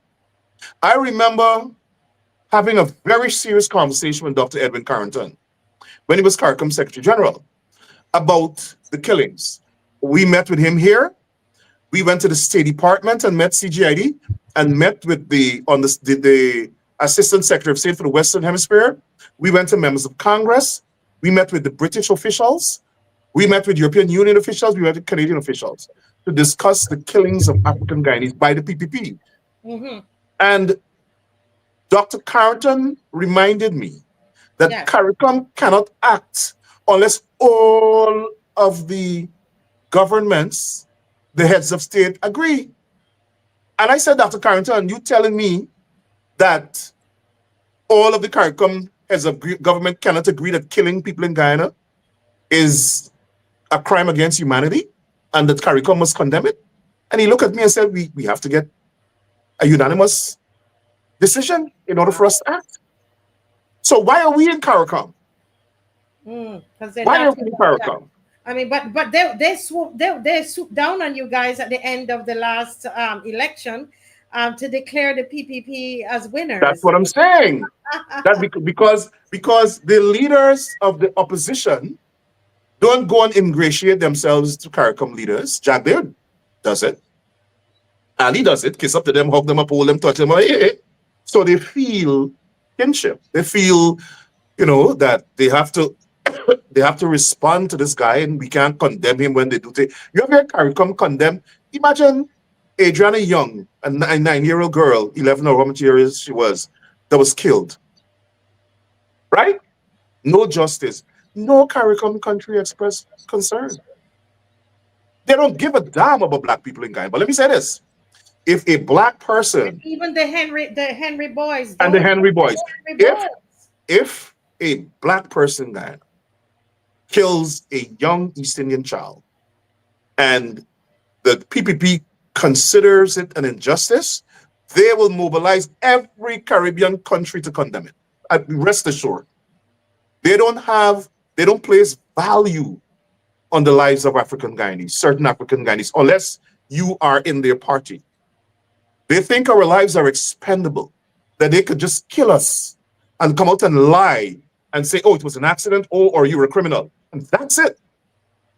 That little girl was murdered, and the president came out and said, well, the autopsy said, like if he's a doctor, the autopsy said that she drowned, and that's it. That's it. That's it. But look That's at it. the Henry boys, where the people in the community knew that they were killed by, according to the people in the community, they identified the East Indian people who did it. They terrorized the families of the Henry boys. I mean, a case like that, of course, the Adriana Young case is also very big, but I think one that is more direct is the Henry boys, in my estimation. And I thought that we should have gotten more help from CARICOM. I want to know, because I'm saying, well, the question to you, do you think that we might end up with a kind of a race riot there if we don't get the results and people don't get the results that they want? Do you think that's what we're going to see in Guyana with all of what you've told us tonight? I'm not sure it will be a race riot. I mean, we've had race riots before. I'm not sure it's going to be a race riot. I think it would be the majority of Guyanese people expressing disgust with the PPP. Because the PPP obviously does not enjoy the support of the majority of Guyanese. We saw it in 2015 when the APNU coalition won. They do not enjoy the majority of Guyanese. And what they have to do is rig the election. It seems to me that they're setting up to rig the elections because they're saying, oh, we're going to have a landslide. They know they can't have a landslide. They won by 15,000 votes in 2020. And you probably have a lot more Guyanese now against them since then. How the hell they get in a landslide? So and what we do know you think? Go ahead. we know that they rigged the elections by getting their supporters to vote for people who are dead and people who are abroad. That's what I was going to ask. Where, I saw that on social media, and Barbadians take note. Well, the Guyana Police Force, Guyana Police Force confirmed that, because after the allegations were made in 2020, the chairman of the Elections Commission sent a sample of persons who vote to the police and asked the police to investigate whether or not anybody in that sample is living abroad and whether or not the immigration records show that they entered Guyana around election time. And the Commissioner of Police sent back a report showing that several people who live abroad but never came to Guyana voted. Hold a minute. Several people who live abroad and never came to Guyana? Let me repeat. In 2020, after the election results were challenged, yes, the Claudette Singh, the chairman of the Elections Commission, sent a sample of names of persons who registered as voting. Because remember, when you go there, they take off your name, right? And you're entered into the database as appearing at a polling place to vote. So they know who voted. So they sent a sample of those names that voted to the police. For the police to check to see if among them there were any persons who we know who the police in their record have as migrated. And if any of those people entered the country prior to elections to vote, and the police sent back a report saying with a particular number, a large number of them who reside abroad, migrated, but who never entered the country around election time, voted. So somebody voted for them. Also, she sent the same thing to the General Register's office to check against people who were possibly dead. Same results came back. There were several people who are registered to have voted who have died. Mm. And that is what the people in the Caribbean don't really understand what happened when we had the recount. What really happened is that elections officials detected that there were fraudulent ballots. Those same ballots that I'm talking about, voting for dead people, voting for people who were abroad. And there were ballots in boxes that exceeded the number of voters in that division. Rickford, repeat that. There's a reason, because Dominicans listen right now going to understand what you just said, and I'm going to relate to what you have just said. And Bajans that we just had the by-election in St. James there. And so they're going to relate. Repeat what you said there at the end.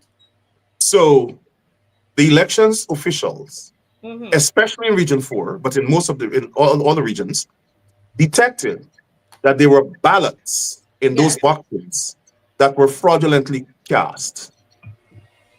And some of those boxes also did not have the required documents. You have to have a summary of the ballots that were cast, called a statement of poll, in the box. So after you tally the votes and so on, you record it on what is called a statement of poll, Mhm. and you place it in the box and lock it with the ballot box. That is not supposed to be opened again unless there's an election petition and it's ordered open by the court. But of course, David Granger called me immediately, and he did some stuff that we think was unconstitutional and allowed them to do that. But the Elections Commission in 2020 attempted to eliminate what they deemed to be fraudulent ballots. And that's where they run into a problem when CARICOM and them come and say all the nonsense. And the court ruled that once the ballot is in the box, it has to be counted. So if a grasshopper put a ballot in there, a jumbie, a olag, or a rat, in this case, lots of rats, probably put ballots in the boxes, the court said that it should be counted. Yeah. Now, I hope, and let me say this without hesitation and fear, I hope again that the opposition gets those same rats, those same grasshoppers that voted for the PPT, where the court said once a ballot in the box, it must be counted. The opposition this year get them same rat and them same grasshopper to vote for them. Because once the ballot in the box, it got to be counted. So let I me make ask no you, apologies for saying that. there is something you said before we close, because I'm seeing Mr. Bob is there in the waiting room. I want to say, ask you. You said that they found that there were more persons voted More persons voted than there were voters in the district. than there were voters in the district, and this is the same thing that very similar thing that happened in Dominica. And I believe that is something that they're getting ready to do in Barbados, because in Barbados, in the St. James North election, we had 2,000 more persons on the register, the voters registry, than that exist in the parish. So there's something that that they're getting ready to do. I know that there's something, and if it's overstated in St. James North, it means that there's a possibility it might be overstated in all in the other 29 constituencies. So this is why I'm saying that it's almost like it's the same playbook that they're all operating under. But before we close tonight, sir, you stayed way longer than it always happens, because it's always so educational with you on the show, sir. What's your guess? What are you? Who do you think is going to win this election? Do you want to? I'm not sure. I think I would like to see the APNU win. Yes.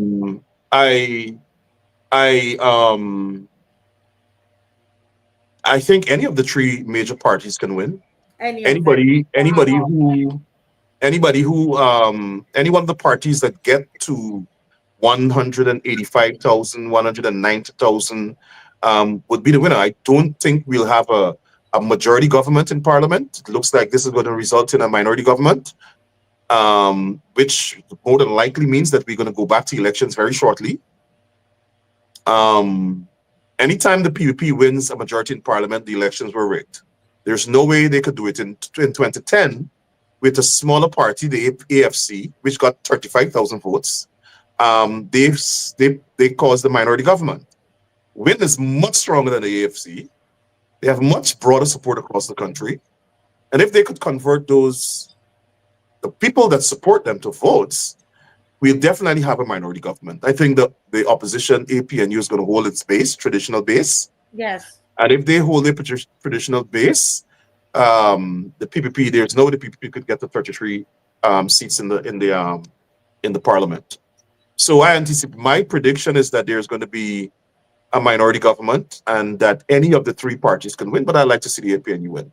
APNU, I mean, and as you said, they're doing a lot of groundwork, even though I'm seeing a lot of win on social media. You're saying that they're doing a lot of groundwork. Well, I wish you all the very, very best. And I pray for peace for Guyana, and that everybody will come together as one. This has been wonderful again, Mr. Burke. And I hope you'll be smiling like this on September 2nd. Thank you. I hope so too. Good night. Thanks for having me. Have a good night, everybody. Yes. All right. Good night. All right. See you. Thank you so much. Oh boy, that was amazing. That was amazing, guys. And I'm hoping that we are watching, we are listening, we are learning. We are seeing what is happening in Guyana, what is presently happening in Guyana at this moment. And it sounds so much like Barbados. You say Guyana, think about it. The school was painted in the ruling party's color. You remember when the floor of Christchurch, the foundation school in Christchurch, was painted red? Do you all remember that? Almost everything that he's saying, the cash grant that was given by Guyanese, it's now they come back for it now. They come back looking boats with it. Took all the information that they gathered, it's alleged that they gathered during where people went to collect their cash grant. They collected data, they used that data, and now the ruling party, a political party, is now using that. Think about that. And calling people, they call a journalist, a big journalist, and I played it, so I'm not making this thing up. It was played here. And he told them that it's illegal for you to do that. That's what the PPP is doing. Think about it. Are they going to do that? Will the BLP do that in Barbados? Think about it, guys. We're seeing bloated voters list. Huh? Lots of dead people on the voters list. Huh? Very, very, very similar. I hope we are watching and think. I see Mr. Alvin Bob, but he's turned upside down. He turned crossways. Yes, that's better. That is better. Okay, and we're bringing him in now. We're bringing Mr. Bob. Good evening and welcome to the Marcy Week Show. Okay, you're low. You're low, and we won't even tell them where you're at. You know, yeah. Is that better? A little bit better. It needs a.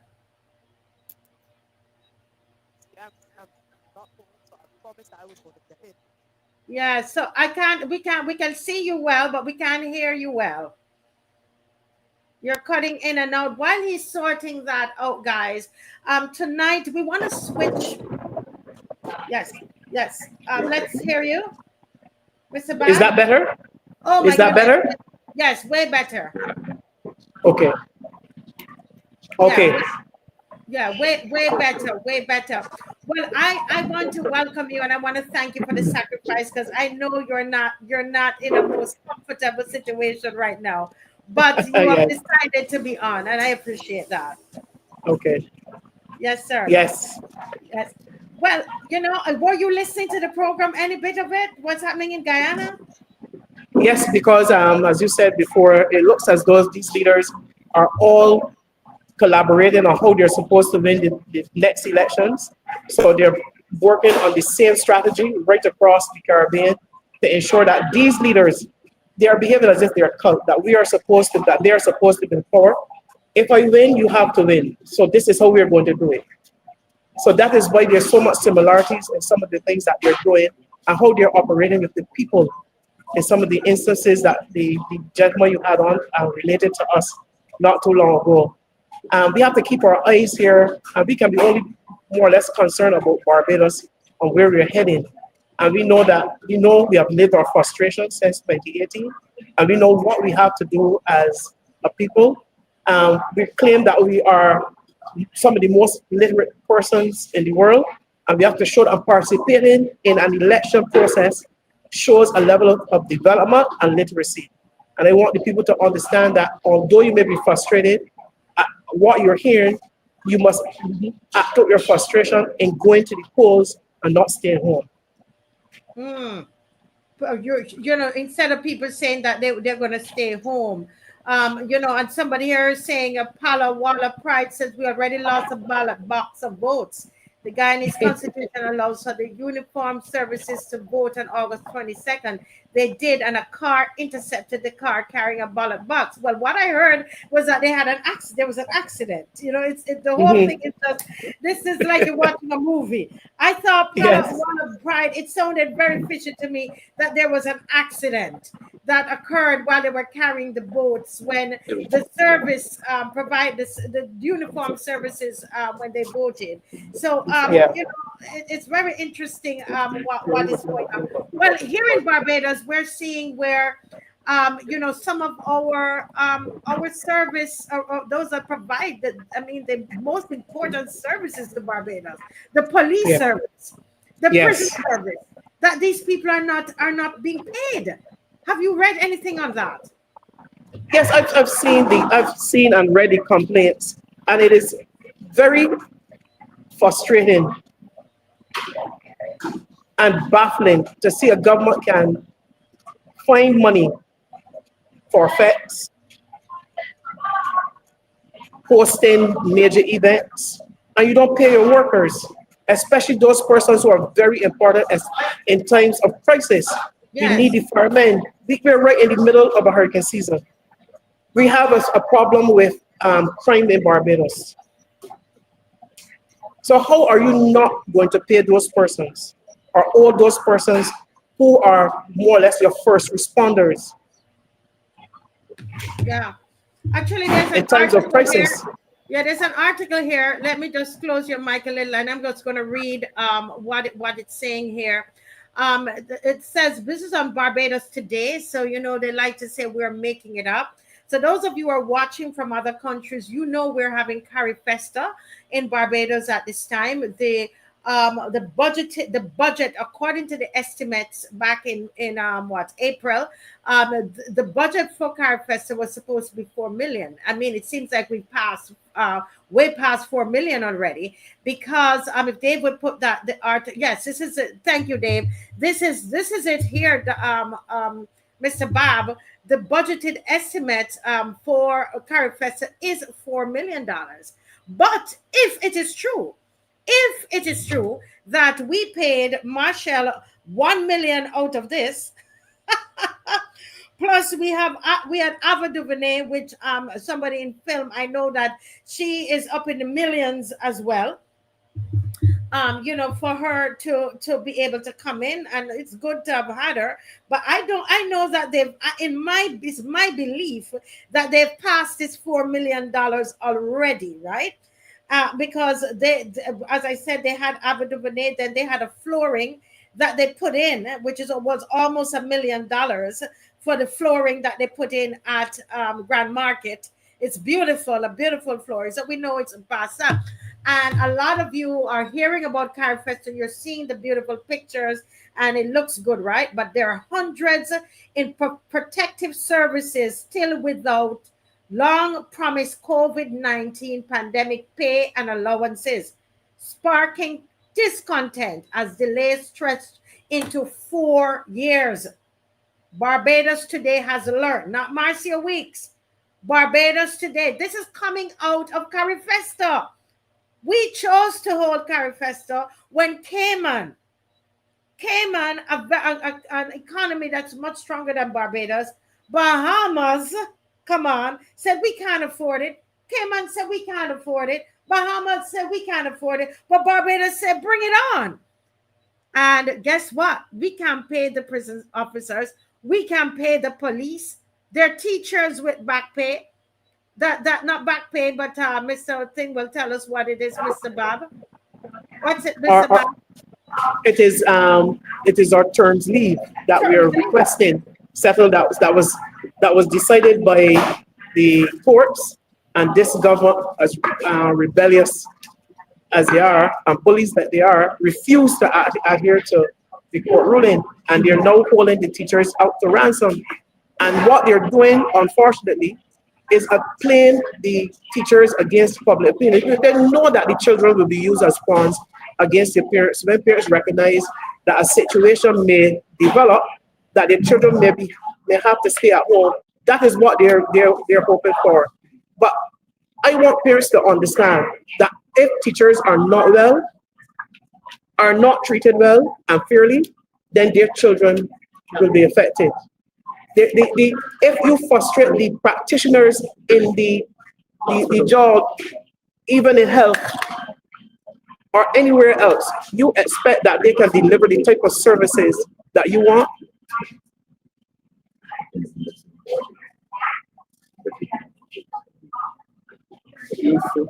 Yeah, let me there's a little sound coming in, but I know your situation, so we're working with it. So whenever you see the mic off, it's that I'm trying to keep the sound down. You know, somebody here is saying, why don't these unpaid workers in Barbados go on strike? Now, what I want people to do tonight, I want you to call. I want to hear your thoughts about this. Here it is. We're in the middle of Carifesta. We would have just finished Crop Over. We're in Carifesta. There's also the Prime Minister's Cup that is going on, believe it or not, at the same time as Carifesta, right? There's also I think Marcia, that starts on the 1st of September, right after. I think that is the last. When Carifesta finishes? September 1st. September 1st. So it starts on that day, and we're still right into the $1 million gathering. There you go. The gathering is still happening in it's supposed to be St. Andrew this month, right? So all of that is happening, and somehow Barbados has the money. We have just borrowed $70 million in loan for culture. And one is wondering, as Mr. Murray said on the show the other night, on Monday night, the question is, we're only asking a question. Barbados is buying historical Banyan archives, a whole TV station. The question is, where are we getting the money to do all of these things? Why are we buying Banyan archives? Do we have money? Is it so much money? You know, when you start to buy things like this, you think about your family, in your own families, those that are watching. When you have money to go and you're going to be buying these historical archives that nobody else in the Caribbean looking at, but Barbados is able to buy it. What is the significance of it, Don Marcia? Why buy or invest in this? What is the profit? If we understand as a country why purchasing this is a benefit to us, then we can say yes, it's a good investment. But we just see it up here. Why are they buying it? That's the big question. It says the Barbados government has purchased TNT production company Banyans Limited, culturally rich and extensive archives spanning 4 decades. Its managing director, Christopher Laird, right, has described the agreement as extraordinary, especially after consistently trying to strike up deals with local company for 10 years. For 10 years, they're trying to sell it in Trinidad. Why didn't this sounds like that they went to auction and outbid those other persons. Yeah. Can you imagine? And they went ahead and Barbados is buying it. This is how much money we have. Is this how we have? Because I was saying, you have disposable income. You have money saved up. You have all of this extra money, right? That you have there. And so then you're buying these kinds of things that you don't really need it, but you're just buying it. And that is what this purchase says to me. And this hosting and the way we're hosting the Carifesta. Carifesta is usually, Mr. Bob, among Caribbean nationals. No, not this government. They went ahead and they brought in they brought in Alvin Ailey from the US. That's not 2 cents to bring in Alvin Ailey. Fly them in, pay them, put them up in a hotel. That's not all, but you brought in Machel, huh? And all these other people you brought in, millions of dollars, right? And right, but you brought in Ava DuVernay, a big film producer, film director from America, is brought in. And you won't pay the police that you owe. People are not their priority. I'm convinced that people and the livelihood of persons who work for them is not their priority. I think looking good, putting on a show, the smoke and the mirrors about things happening. If it's a party, we went from Prop Over into Carifesta, into football. Gathering started from January and will go right into November.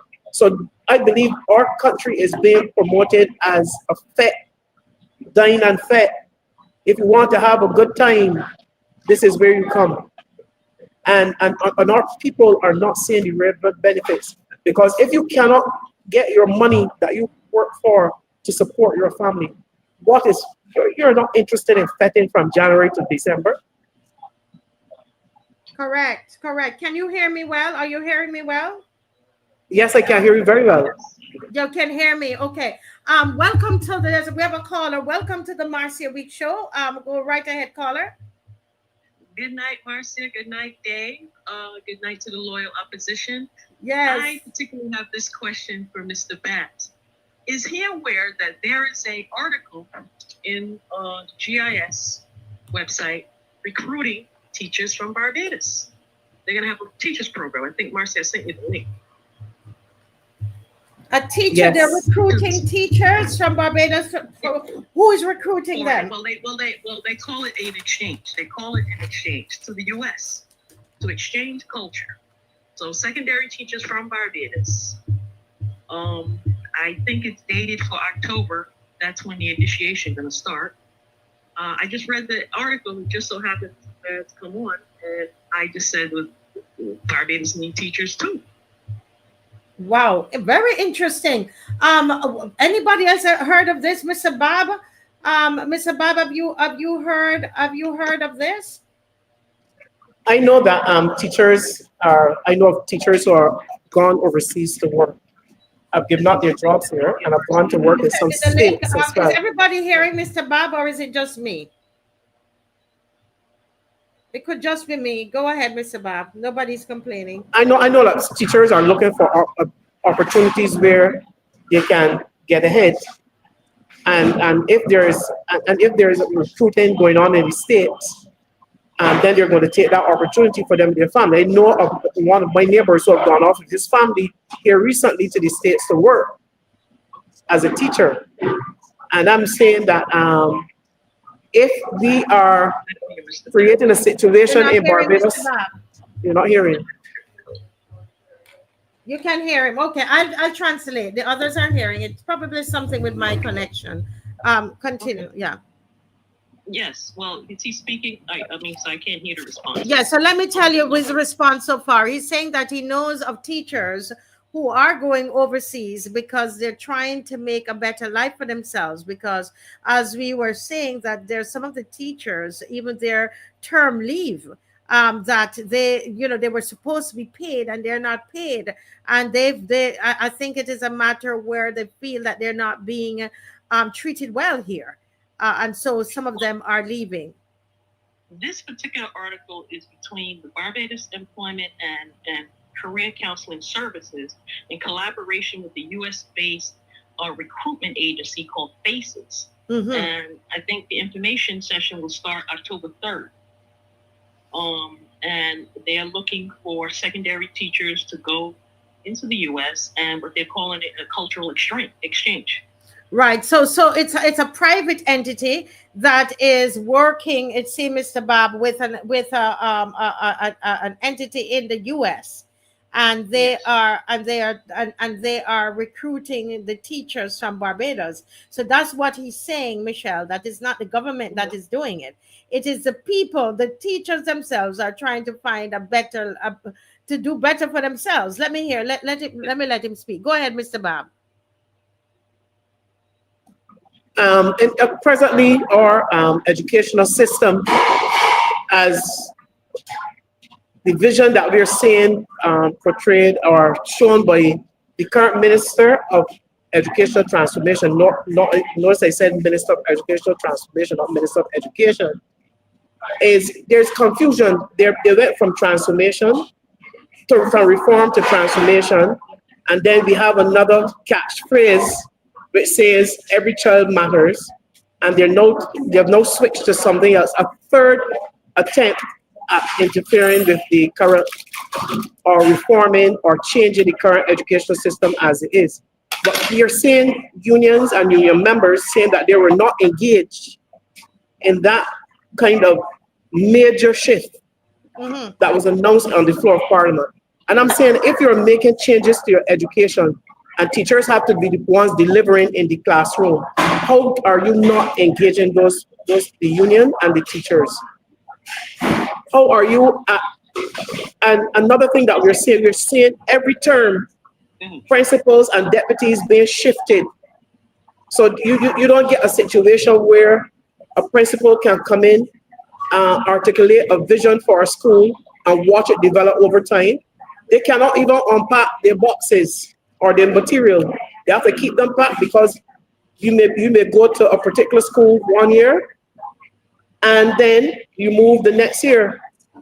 So there's no time to see a particular vision developed for the school or some programs set in place, especially in schools where you're having some challenges with boys, and then you have a situation where the principal, there be no getting a grasp and a firm hand on what is happening in the school and getting it to go in the right direction, which will benefit the students, and then you get an announcement that this principal or deputy has to move. I am not sure if as part of the reform or transformation or Every Child Matters program, but they will have to articulate that to us as teachers because it's causing a lot of confusion and it's making principals, treating principals who are professionals. They cannot settle. That's not the treatment for any principal or any deputy to not know what it's, to not see a division develop or a school start to turn around in terms of results, the school culture, and that starts to turn around, and then lo and behold, a term 6 months later you're gone, you have to do something else. Wow. So, caller, that is what Mr. Bob is saying. Very sounds wow, quite interesting. I think we're, with what is happening, we might end up losing some very good teachers. That would be very unfortunate for our children here. That's very unfortunate for our children. And so what would you call on the government to do? What should the government be doing, caller? When you listen to Mr. Bob and based on what all this name changing, transformation, and name changing, I don't, it's a lot of fluff. But no one's getting down to the real reason why teachers, you have to pay them. Every service has to be paid. The police, people who work in the prisons, they have to be paid. It should not even be, they should be embarrassed that you're keeping an event, but yet and still your service workers are not getting paid. Yeah, and you lose it. Yeah, yeah. For example, you're losing your teachers. Well, thank you so much, caller, for calling. Very good point. Thank you for raising that with us. All right, good night. Good night. Thank you. Thank you. Folks, the line is open, and at 236-7000, 236-7000. This is your time. We wanted to do it at 8 o'clock, but Mr. Burke was on serving the tea on Guyana, and so we didn't get a chance to start at that time. There was somebody who called, so we only have one line, so I have to call him back now. One of these days we'll be so blessed that we have all the lines, Mr. Thing. Okay, well, the caller is here. Good night, caller. Welcome to the Marcia Week Show. Yes, good night, ma'am. I want to say that you are Yeah. touching a nerve as it relates to education. Yes. One second. Can you hear him? I just would like to double check. Are we hearing Mr. Bob? Yes, you're hearing. Go right ahead, caller. Right. I think one the nerves that you are touching with education is that Barbados has to understand that the approach to education after COVID, with so many families displaced socioeconomically, cannot be the same. Mm-hmm. Before COVID, there were a lot of complaints as it relates to the sustenance of the school meals service, whether it be that people allege to be that the food went away and that sort of stuff, or if it's not the quality and what. That's one side. But what I think should happen with all the money that you see knocking around the place, especially some of the money that the Attorney General had to stop from running and going into the criminal elements of our bags, some of that money could really be pushed into children that sincerely cannot afford extra lessons. Because I think what's happening in Barbados now, because apart from many children and parents not being able to feed the children as they would want consistently, you realize that a lot of children are falling through the cracks, not because that they're silly, not because that they're slow, not because that they have special needs, but because they simply just cannot afford extra lessons like some children can. And if this ministry or the government could redirect some of the money that Minister Lane had to curb and some of the money that the AG had to stop from running away, if some of that money could be going into feeding, ensuring that the sustenance of children as it relates to food is sustained even better, but that at every school, teachers would know children that really need extra lessons who cannot afford. Because what Barrett did was good, but what has to happen to sustain what was done as relates to the accessibility of education now? In this era, education has to be made more accessible by those who cannot afford extra lessons. Or not, what's going to happen is that children that can afford extra lessons may get the edge, and those who sincerely just can't afford any lessons and struggling with food are going to fall behind. Yeah. Good point. Let me hear. Thank you so much, caller, for calling. Thank you. So I can free up the line for somebody else. Thank you. Very good points. Mr. Bob, any comments on that? Yes, you've seen the advent of lessons and hundreds of children going to lessons and parents really trying to make the effort to send their children to lessons in preparation for exams. That is not the case for the majority.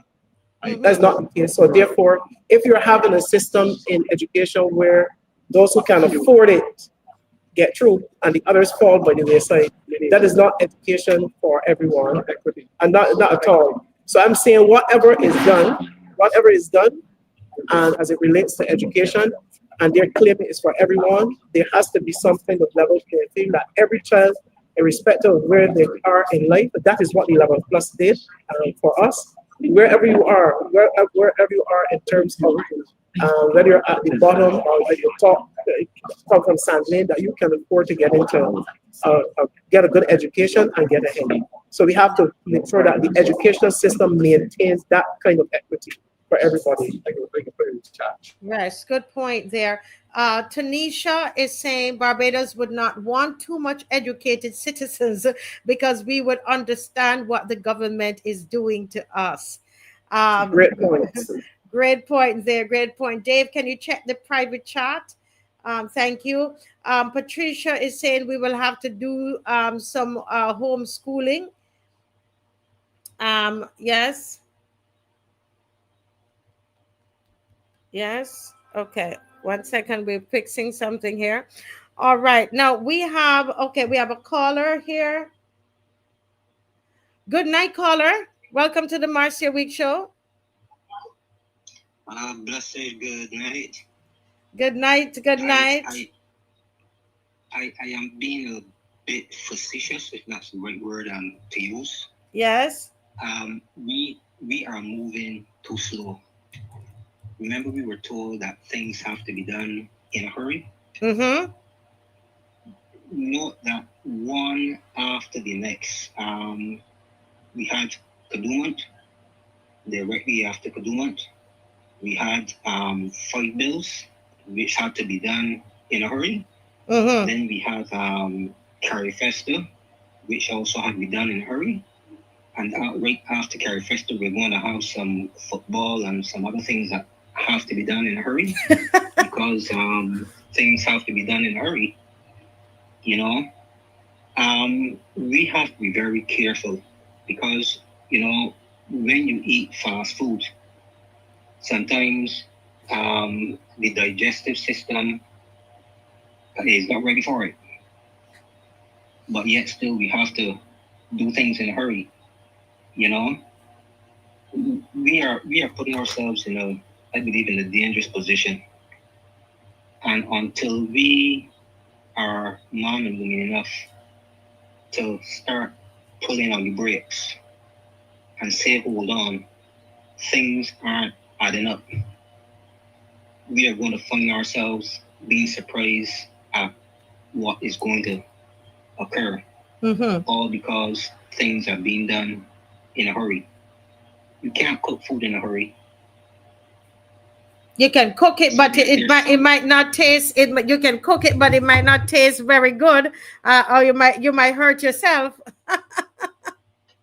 Well, it might be raw, and things that are done raw or rare, sometimes it is more dangerous to your system, you know, because it's not done properly. Yeah. You know, but I think, as I said, I think things are being done in a hurry for a specific purpose, and if we don't look to see what is being done, we don't even have time to think. One after the next, something is happening, and our mind is just being taken from one thing to the next. And most of the time, look at what is happening. Entertainment. So after the entertainment, couple bills come. We keep noise about it, but still, you know what I mean? Something else is coming, and that's all that's happening. Yeah, that's what you see. So yeah. Yeah, I think that we have to be very careful. We definitely have to. I love how you talk about fast food. I like that analogy. Mr. Bob? He's correct. It's some from January this year. It appears as if this country is not allowed to breathe. But even as a coach, there is a period where you just move away from this particular sport and you just settle down. Just from January, we were just moving, and it's as the caller said, like we're in a hurry for something, but I don't know what is. And you know, well, folks will talk about Miss Marie in a hurry. But we got Mia in a hurry. For what? For what? I don't know. But the country, it's as if this country is not allowed to breathe and to settle at some point. You're going from this fete to the next fete to this competition, all organized by this government. And it's keeping the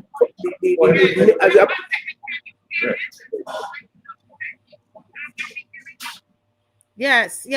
Somebody is saying here, caller. So it seems this government is at war with every sector in BIM, while it is going very, very fast. Very good points, caller.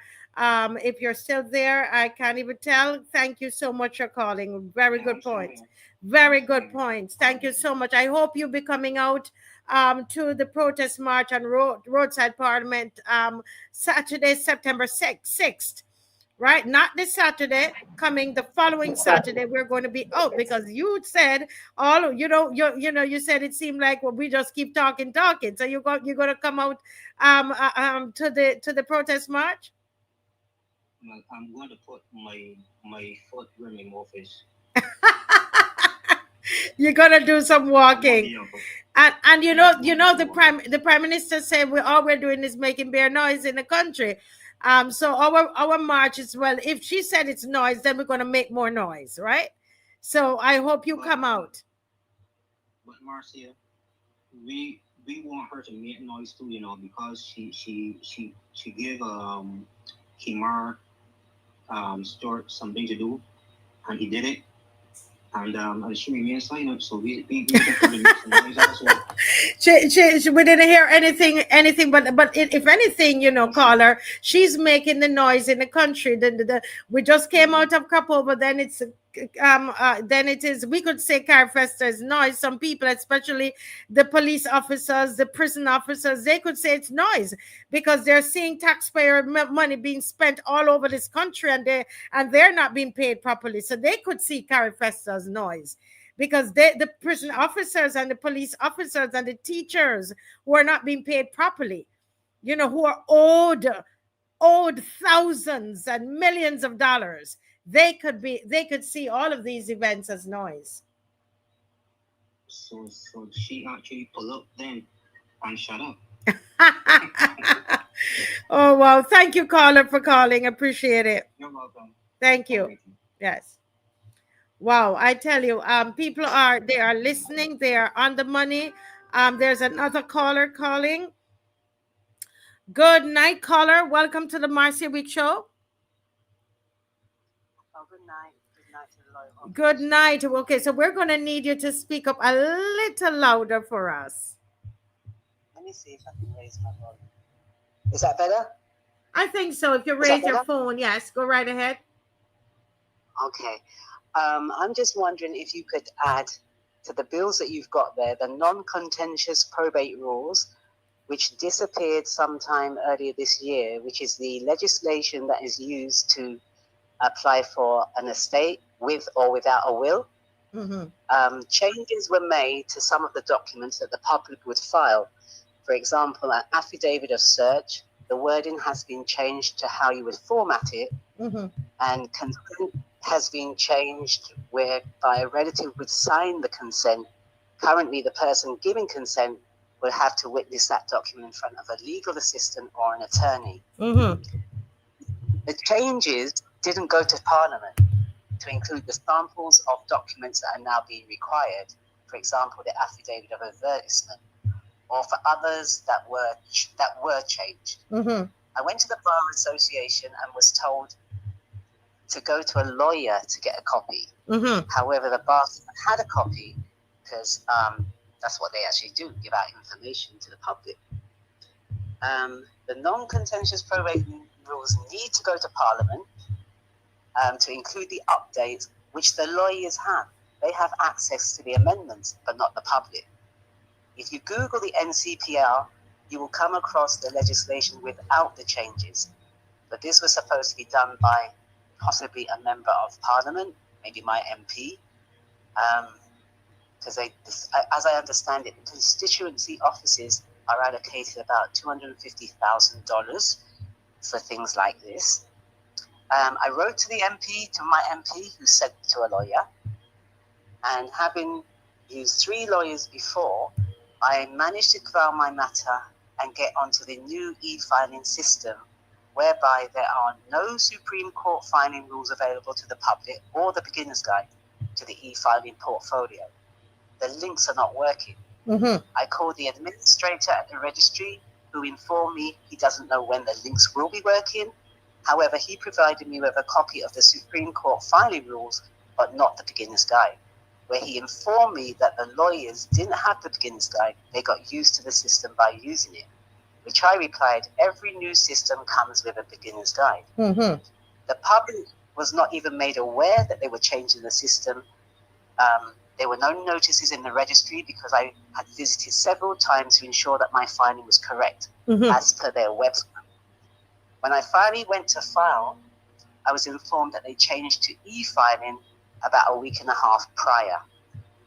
And the lawyers received, was it training at the Hilton Hotel with their assistants in 2023 and followed up with a Zoom meeting. The public has received no training whatsoever Okay. on how to file for your inheritances.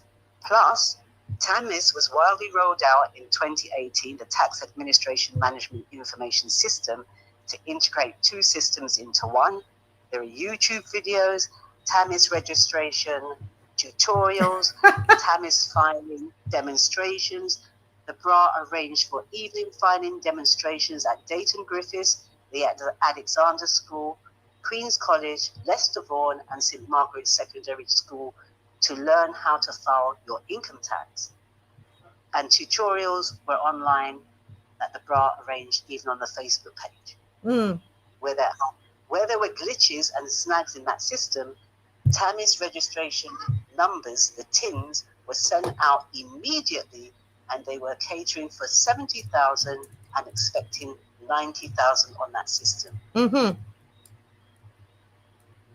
Wow. So can we add that to the list of bills that they've got there to be passed? Because we don't have the up-to-date copy of the non-contentious probate rules, and the lawyers have it. Isn't that discrimination, Marcia? Wow. No, so hold a minute. So I'm listening, if I'm hearing well here, Mr. Bob, to this caller.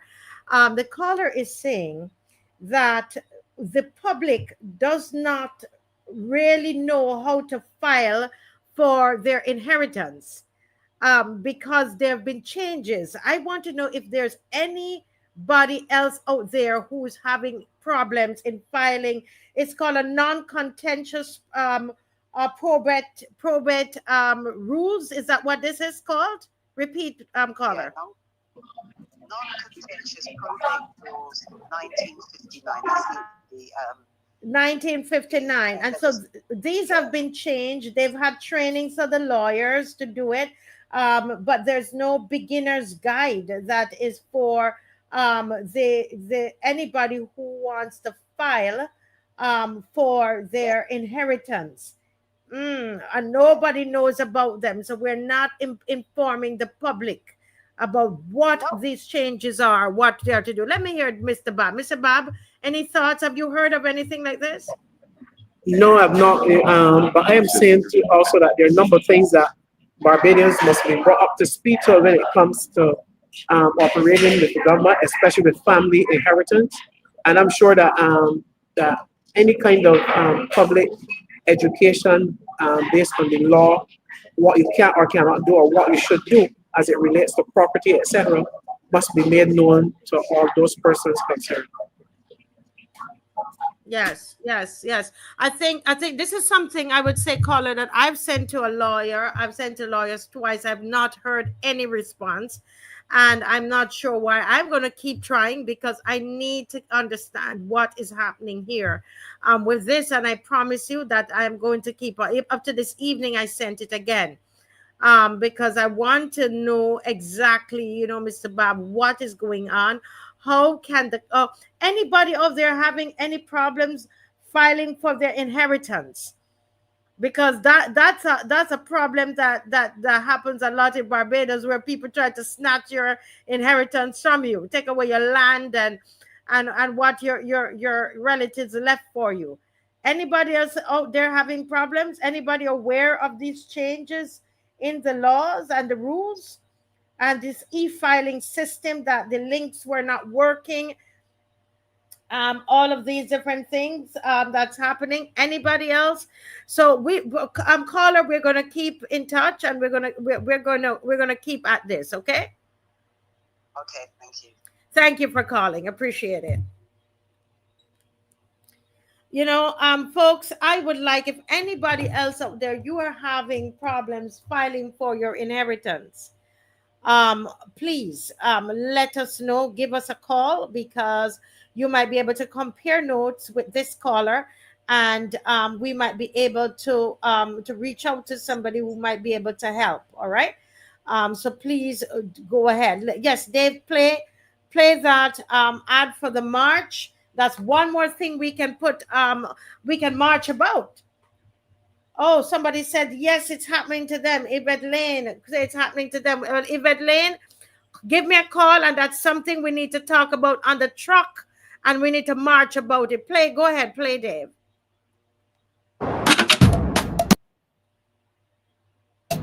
Bring a spoon. Pot covered in the air. Let the leaders hear. If this is noise, then we join make noise tonight. If this is noise, then make more noise. Noise is power, the people voice. Okay. Bring your drum, your whistle, your gun shell clear. Back over spoon, let them all hear. If this is noise, then make more noise. Noise is power in us. Bring your drum, your whistle, your gun shell clear. Back over spoon, let them all hear. They call it noise, but we call it might. The sound of the people demanding what's right. From the gap to the gully, from the hill to the shore. Noise is resistance, we want more. Pressure, pressure, pressure them noise. Noise, noise, make more. Stand up strong, people unite. Noise is power, we can fight. Pressure, pressure, pressure them noise. Noise, noise, make more. Stand up strong, people unite. Noise is power, we can fight. Asian blocks united, strong together. Marching in sun, marching in bad weather. We love Barbados, so we resist. Noise is the weapon they can't dismiss. If this is noise, then make more rise. Noise is poetry wise. Bring your drum, your whistle, your gun shell clear. Back over spoon, let them all hear. If this is noise, then make more rise. Noise is poetry wise. Bring your drum, your whistle, your gun shell clear. Back over spoon, let them all hear. Drum in your hand, whistle in your teeth. Gun shell blow, feel the pressure beat. Back over glass, spoon strike the sky. Noise is the language, freedom reply. Noise, noise, noise. Beat them pot, beat them pot. Noise, noise, noise. Bills can't stop the people lot. Bad governance, yeah, all we got. Noise mash up silence in every town. From Kensington March to Broad Street Square. Noise tell the leaders the people care. Fight is power, people is power. We rising strong in the final hour. Bring your drum, your whistle, your gun shell, yeah. Back over spoon, let them all hear. If this is noise, then make more noise. Noise is poor noise. Bring your drum, your whistle, your gun shell clear. Back over spoon, let them all hear. If this is noise, then make more noise. Folks, the loyal opposition ain't playing. We are not playing. Listen, Mr. Bob, let me tell you something. Barbados not playing. You gonna be at the march? You gonna be at the march? Yes, I'm going to be here. I'm going to be back. I'm going to be back. I'm going to be back. Making noise. Good noise. And why are you making noise? Why are you making noise, Mr. Bob? I'm going to make noise because the cost of living is too high. You're overtaxed. We want to know how we're going to pay back what the billions that we have borrowed. We have to keep noise about that. We have to keep noise that when you go into the supermarket, that every week, if you miss an item and it comes back the next week, 50 cents, a dollar, $2 is on. We're going to make noise because the policemen, the firemen, nurses are all underpaid or not paid at all what they're owed. That is why we have to make noise. And we're not satisfied with this government, so we have to say it loud. We can't bite our lip anymore or grin and bear it. We got to keep noise about it. Yes. Well, I'm telling you, this is what you see that we're dropped down to 700 and something. I literally have just gotten a message from Facebook.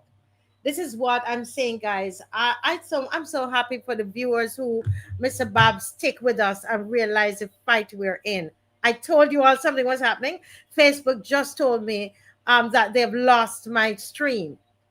Okay, that they've lost my stream, and I know those Guyanese were upset.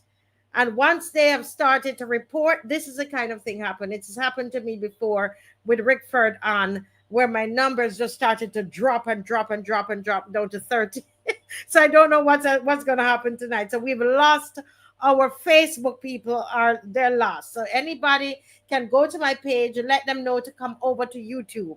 Anybody know to go to the Marcia Week Facebook page and tell the people to come over to YouTube, because we've lost a good probably about 300 of them.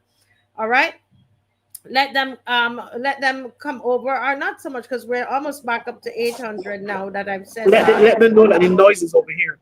The noise is over here, and they can't stop us. Don't matter what they do.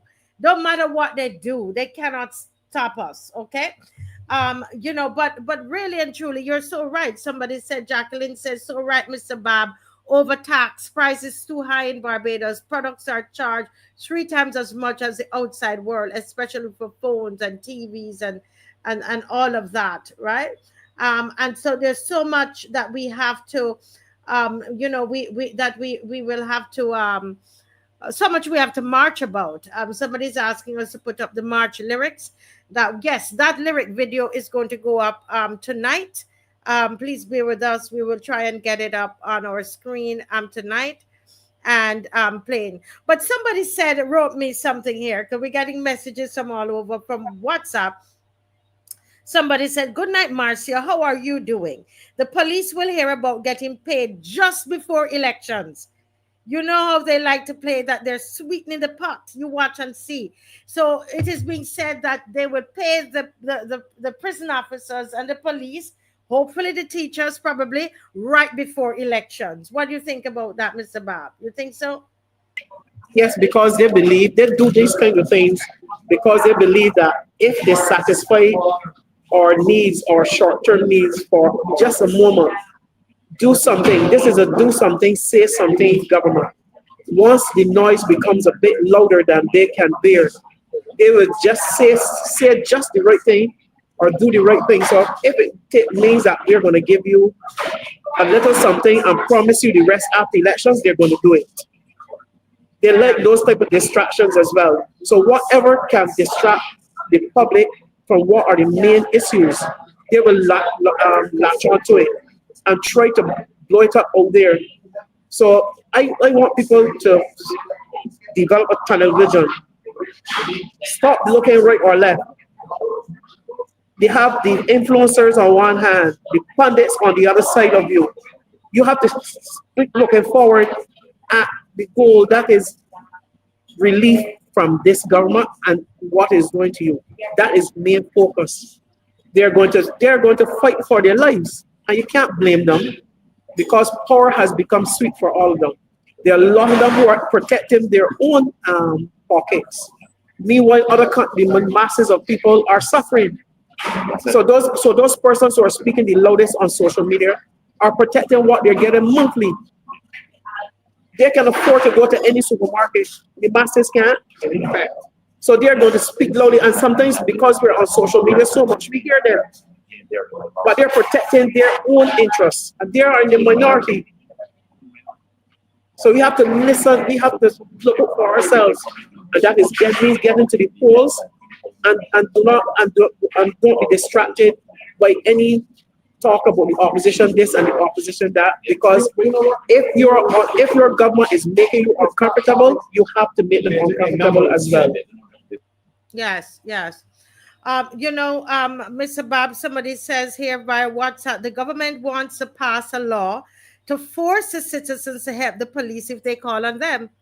But Marcia, she says, the said government ain't helping the police because they won't pay them the money that is owed to them.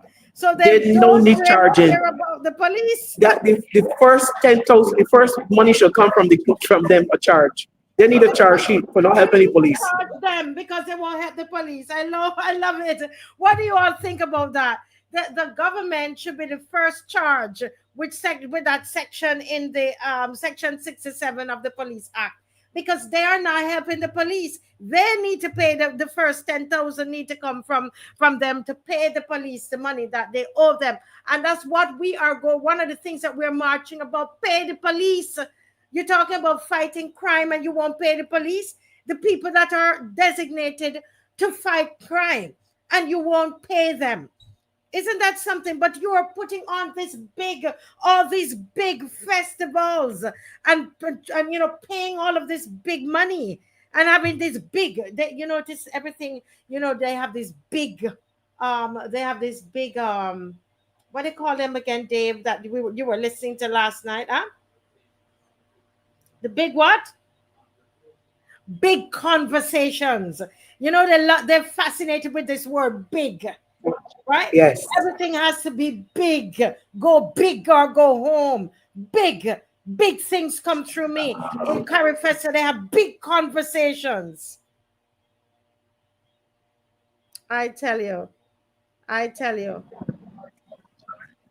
they can't pay the police at all. Any of the money. Can't pay the police. Won't pay them.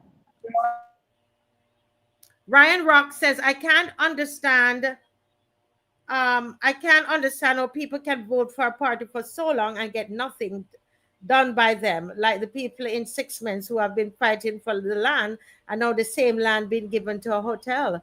That's the thing about it, and that's Barbadians. You have to examine yourself. If it is that you are so in love with these people that don't care anything about you. The only thing, as Mr. Bob says, that you have is your ex. And they know that. That's why they come to you at your house and knock on your door to ask you for your vote, because your vote is helping them to drive their big rides. Your vote is helping them to shop at any supermarket that they want to shop. Your vote is helping them when they get into power. You understand? And getting these 6 figures. Do you understand that they're getting $100 and something thousand and all of that per year is what they're getting? And guess what? They're able to shop in Miami. When they're sick, they don't go to the hospital. They don't go to QEH. They can go to Sandy Crest because of your ex. And that's why it is so important. That's why Mr. Bob is saying, put that whole thing up behind you and make up your mind to vote and get them out. Some of you say, I haven't voted in so long. Make up your mind to do it, because they come to your house. There's a reason they come. That's why a lot of you, that's the only time you see them. They want to go back in power to enrich themselves, to fatten themselves. They go to Miami to shop. They wear the latest fashion. Look at them in the Senate. Look at them in Parliament. Look at how they dress. Can you dress like that? Can you drive those rides? Can you go to those to that kind of supermarket? Can you eat like that? Can you go to those parties? Do you get VIP tickets? No. That's why you vote. You have got the power. You have the X. Mr. Bab. Yes, and they're counting on, not only that, they're counting on our frustration with the system, what we call the system of the electoral system, and believing that it does not help us. Because they know that they have garnered enough support at their base level to ensure that once there's a low voter turnout, that they win and they protect their own interests. But the masses of people, anytime we go over 60% turnout, they know that they're in trouble. So I'm saying to the people of Barbados, you have to, they are frustrating you, it is time to frustrate them in the next election.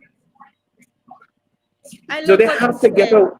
I love what you said there, that once they get, they know that if they get into the 60%, once it gets there, 60% of Barbadians, voting population, goes out to vote, they know what's coming for them. And that is what they're banking on, people not going out to vote. They want a low voter turnout, which is why they had the vote in COVID, because they knew they were going to get a low voter turnout. What we're trying to do here is to educate you, Barbadians. What Mr. Bob said there, and also Adrian Hines used to talk to us about that it's so important to go out. The BLP, they are depending on a low voter turnout. So when you and I, because I used to say I'm not going to vote. I used to say that. I've long changed that over the last 2 years. Being on this program, changed that, and I'm going to go out to vote. Believe it or not. Let me tell you something, folks. All you've got to do is look at your life. Is your life any better? Is your life any better? Look at 2018 till now. Look at what they promised.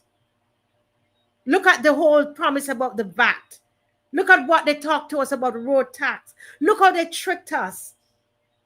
When we're now paying the road tax at the pump, it's spread across now. Everybody's paying something. And guess what? I'm going to show you one night on the show, Mr. Bob, that we are now paying more than we were paying for road tax. We were tricked. And you're still going to sit down in your comfortable homes and say you're not voting? Listen to me. I say, Marcia, I'm going to tell you that the other night, a few nights ago, we were discussing or mentioned that this government has lied by omission. Then we were talking about by omission, and you know what they did to us? They came in lying on omission, because when they said that they were going to remove road tax, and the entire Barbados applaud, they omitted to tell us purposely that this was going to cost us much more. They omitted that fact. So they are custom lying by omission. They are performing through the form. So what they did the other day when it came to the peeping bill, I call it the peeping bill. They lied to us, and that because of that is what they're doing. They leave out details, and you don't really fine print. So therefore, they're custom doing that. So they lie to us about the road tax as opposed to their tax at the pump.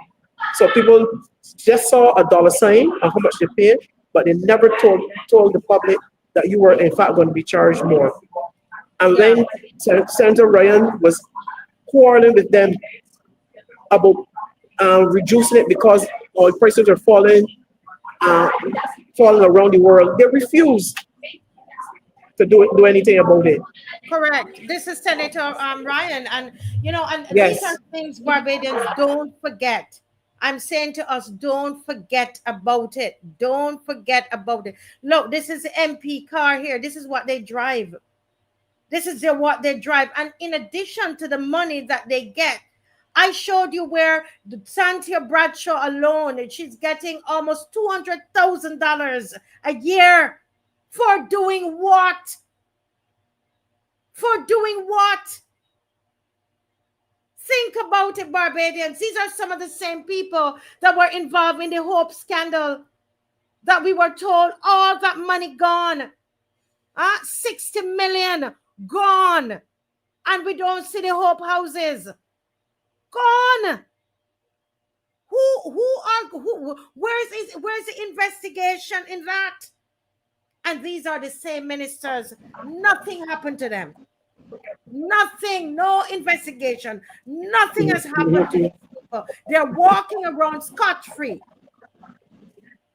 Right? They are walking around scot-free in this country. But they're ready to point a finger at somebody else that did their time, though.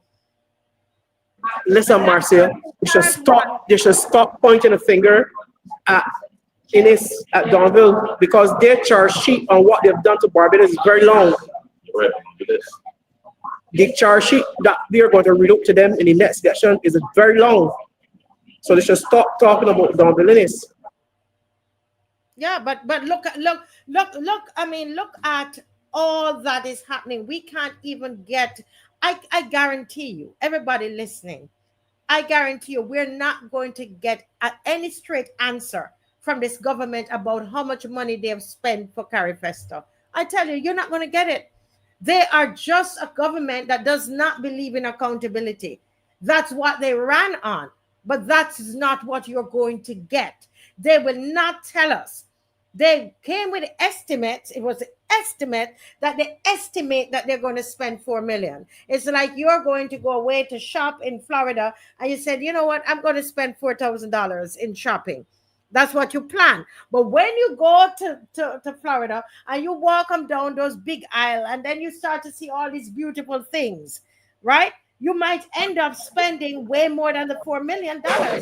But Because when you get to the because when you get to the register, the taxes are added at the register. So we are going to so look, any government, you know, there's always overspending. They never operate under budget. They never cut even. Yeah. Marcia, we seem to have lost you. Yes. Can you hear me? Oh, you're back? Yes, I'm back. Yeah. I'm They, here. you know, yeah. You know, with government, they never operate under the budget. They never break even. They always cost overruns. We want to know how much it overran, what the budget overran by. For 4,000, saying that 4 to 5 billion is just a ballpark figure. Yeah, 4 million, they said. And it's our money. It's our money, correct. It's our money. So we should know what it is. And if that kind of money is the reason why you're not paying your workers, but tell us. Correct. We have a caller. Caller, go right ahead. You have to speak up and turn up your phone. Good night. Welcome to the Marcia Week Show. Good evening, Marcia. You're hearing me clearly? Let me know, Mr. Bob. Can you hear the caller? Clearly, yes. Yes, we're hearing you. Yes. Yes, I can. Yes. Yeah, well, the thing, Marcia, that gets you a little, you could almost say depressed, is to see how money is being wasted. And each time money is wasted, that is additional taxation. You know, therefore, you know you wouldn't get an ease at the pump. You wouldn't get an ease on water. You wouldn't get an ease on electricity because they have to keep it going. Mm-hmm. Now, Martha, what gets to me now is the monies that were spent in energy, this alternative energy. Yes. And I heard some comments in recent times that told me we're going nowhere. I heard the Prime Minister say the reason why we would not see energy costs coming down is because, I might not be quoting it verbatim, but this is the essence of it, is because the other islands are not coming in and lending a hand. Now, I said to myself, what could this be? I mean, should we buy batteries? Should we buy batteries from one common source through CARICOM, through the island? But energy is each person's business, and I do not think at this stage that I'm going to put it right up front. We cannot bring the cost of energy down using alternative sources, mm-hmm. because you have to get more than one source of generation. But in other words, if you use biomass, then you're gonna have to have wind. Yeah. Then you're gonna have to have wave, and you bring them together, a cumulative production. Mm-hmm. But the thing about it is, when it comes to energy, you don't add energy like that. It isn't 1 and 1 makes 2 or 2 and 2 make 4.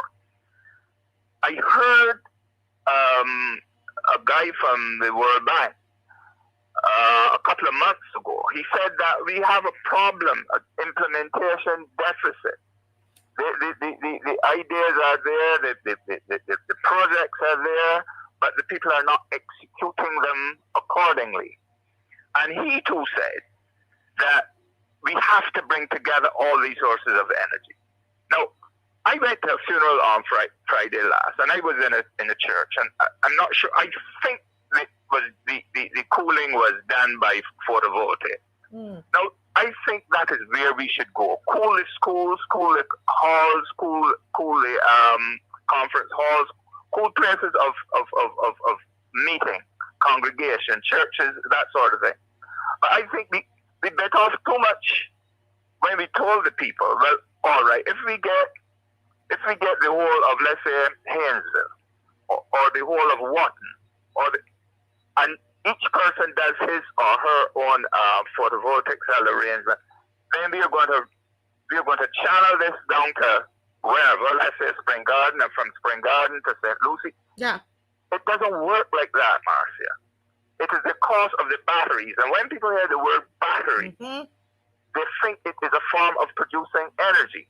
But the battery which is causing the problem, you get the photovoltaic cells, which constitute cumulatively a battery. But the battery that they're speaking about, Marcia, is the battery for holding charge.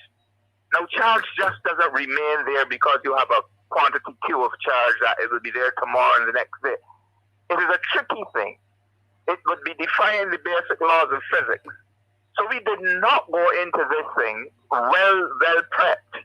Yes. No, I see that there's a facility there for people who have invested in the project to get batteries. Now I'm saying to myself, because they haven't gone on to the grid yet, I'm saying to myself, are these people really and truly, after getting this facility, are they going to pursue it, or are they going to use it and get out of it? Because the more people who go in, the less margin you are going to get for your generation. If you see where I'm coming from, and the less it would be to redound to the reduction of our energy bill. If a man generates energy at his property or on his property, he expects to be getting a certain amount of money to cover his investment. You know that as an accountant. And if he's not getting that, he's not, because it wasn't, the whole thing wasn't properly thought out. That was not thought out. Now you're giving people rebates for bringing in electric vehicles. Again, that loss of taxes, that could be going to the poor children who are finding it difficult to get out to school. Yes. You don't have, the numbers are increasing year after year after year. It was on the news only today. So whenever we give these concessions, whenever we give these rebates, that means $1 less for the unfortunate. Yes. Then let us look at the marijuana industry. Yes, Marijuana. yes. The last one, because we're almost out of time. Get ready to go. That, I will deal with that at another time. But I'm saying to you, the amount of acreage of fields that were taken out of food or out of sugar, it has not redounded to the benefit. So those are two, and there are lots more. And each time there is wastage, we will have to pay for it. All right? Yes. So that is my position. Wastage. And before I go, let me congratulate Mr. Thorne for a conference well done. Yes, I thought so too. Thank you. Very well. Thank you, sir. Thank you. Always a pleasure to hear that's Mr. Gill. I know I can call his name. He doesn't mind me calling his name. Let me tell you, folks, it is so hot. I am burning up right now. I don't know I don't know. Is it hot by you? Oh my goodness. It is burning up. I'm burning up. Oh boy. All right. Okay. All right. Mr. Bob, let me just go ahead. Open your mic. Go ahead, Mr. Bob. Yes, I think that the caller made a good point here about our energy sectors, and so I'm waiting to see what transpire out of this article, which says FCC shut out BLP hearing. So I am waiting to see about that. We're waiting to see what has happened to the much talked about marijuana industry. So I'm waiting to see what really is the arrangement between our government and as it relates to oil prices and where the suppliers. So there's a lot for us as the people to keep our eyes on and remain focused and not to be sidetracked or distracted by those persons in the gallery who are more or less protecting their own interests. Okay, Marcia, we have a Marcia caller. need a fan. Yeah, go ahead, go ahead. I actually have a fan on, but it's just feeling I'm just burning up. Go ahead, caller. This is the last call for the night. Go ahead, caller. Good night. Good night. Good night. Welcome to the Marcia Good night, Show. good night. Good night. Welcome. What I want to discuss tonight is the government and the financial status of the country.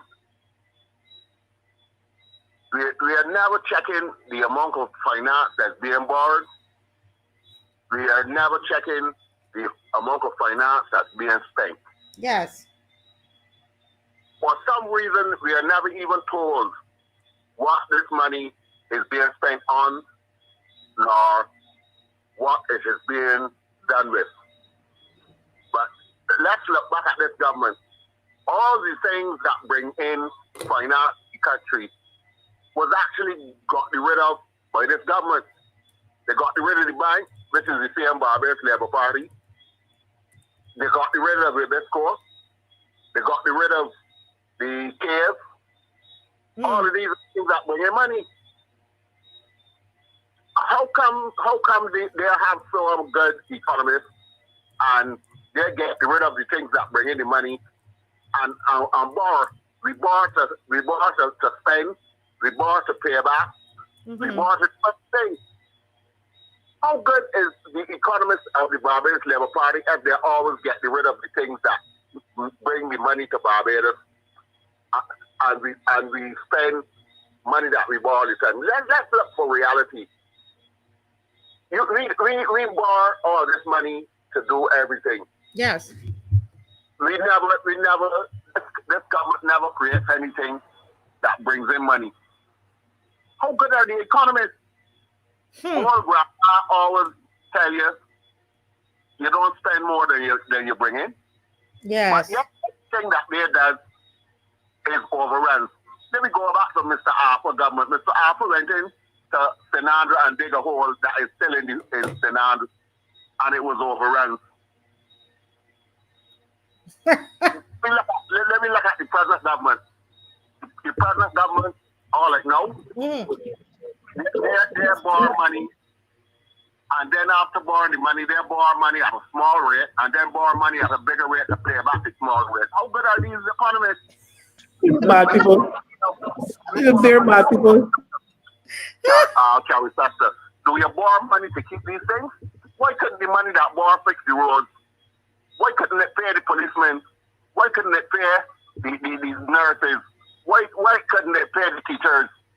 Why do we have to get Carifesta in Barbados when Barbados is having a serious financial problem? Next thing, you look at the reality of the finances that go into the hands of the Barbados government all the time. When the Prime Minister was in government, she borrowed money to do the prison. This prison was the most expensive prison that was ever done in Barbados. Look back at the EduTech. There were money given to the Prime Minister to do EduTech. Up to now we ain't EduTech. When COVID came in, they begged the big conglomerates to give the little children computers. Where the money went? Where is all this money going? Nobody ain't keeping track. And when she do leave government, who gonna account for this money? This is what happened to the former Democratic Labour Party. When Arthur overspent and had his overcharges, everybody blamed Fundell Stewart and everybody for it. And it really amazing. People don't want to hear the truth. They just want to blame Fundell Stewart and say he do this and he do that, but they don't really want to find out what is the truth. It's about time that we open the eyes and see what is the truth. That is my take for tonight. Yes. Wow. Powerful caller. That was really powerful. Thank you for calling. Our last caller, that was a good one. Go ahead, Mr. Bob. Go ahead. I want to pick up the caller.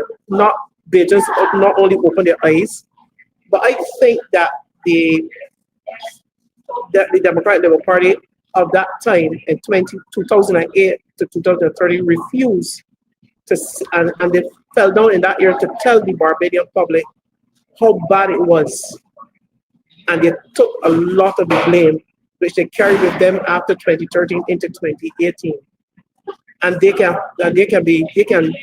was a flaw in at that point in time. And we're still to yet to tell that story of how bad it was. And I guess that they were not, because government is a continuum, they probably did not want to expose the wrongdoing or how bad it was at that point in time, because they are going to pick up the government and they have to run with it, whatever was there. And I thought that was, and even today, even to defend themselves, when there was this talk about the lost decade, they did not do enough of talking to the Barbadian public. They did not defend their sources as much as they should. There was much to be proud of: schools, tourism, health, and they assumed that the public, the voting public, was still the same. This is the voting age of information.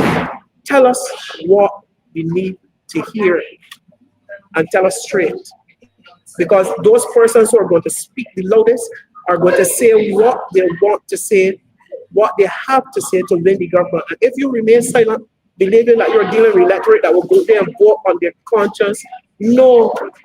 A lot of these people who vote now, the younger voters, are voting on short term, what I can get in the short term, and not what I can get in the long term. And that is it. And we have to speak to the people right now, after conference that they had, this out there, talking to people want to hear. Don't be afraid. People stay in their houses and they listen. But we have to engage the public much more and let them know where we stand and where we're going to take them.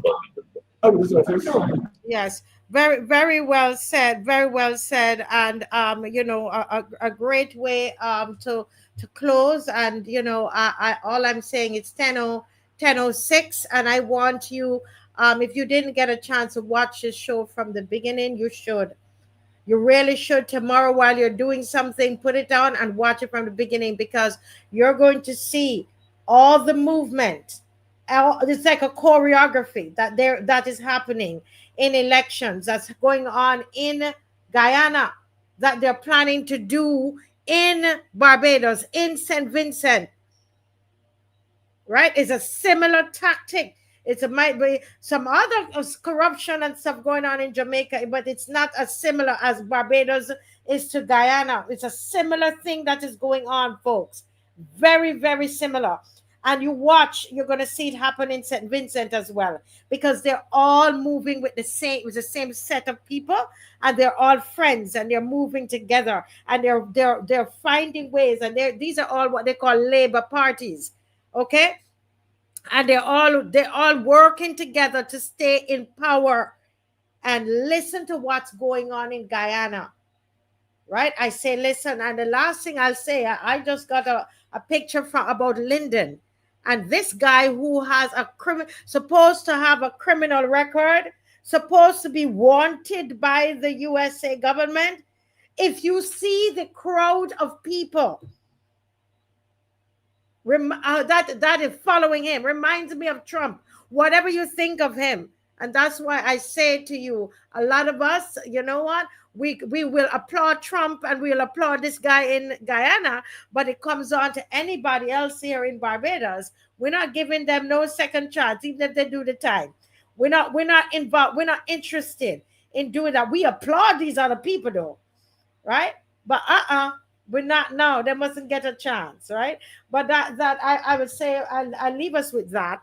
And we will be back on again on Friday night. But I want to say that I before I announce our protest, that the Rastafari community is staging a protest, Mr. Bob.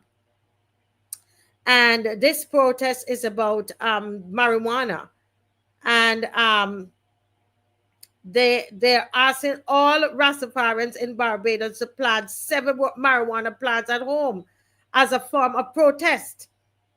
Right? They're telling them to plant 7, the number 7, I guess is a number of completion. 7 marijuana plants the people said to plant. They are doing an act of disobedience.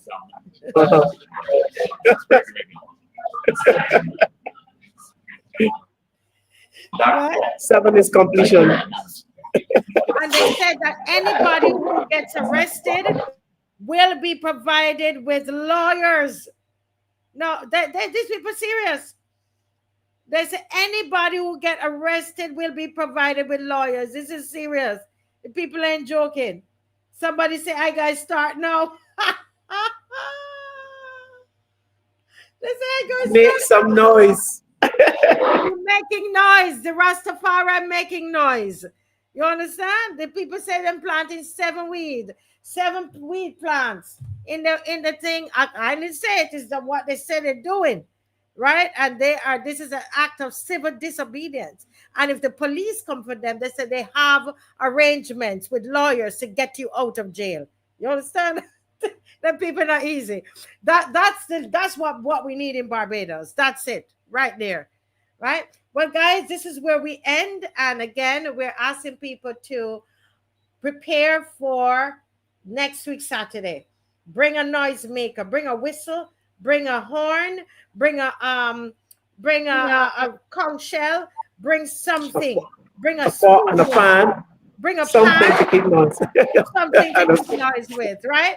So, Mr. Yes. Bob, thank you for making the sacrifice. I know Yes. it's a big sacrifice. So Yes. I had to be here. Yes, God bless. Thank you so much. Thank you. God bless. Bye-bye. Everyone. Good night, everyone. Yes, bye-bye. Bring a spoon. Pot covered in the air. Let the leaders hear. If this is noise, then we join make noise tonight. If this is noise, then make more noise. Noise is power, the people voice. Okay, bring your drum, your whistle, your gun shell clear. Back over spoon, let them all hear. If this is noise, then make more noise. Noise is power in us. Bring your drum, your whistle, your gun shell clear. Back over spoon, let them all hear. They call it noise, but we call it might. The sound of the people demanding what's right. From the gap to the gully, from the hill to the shore. Noise is resistance, we want more.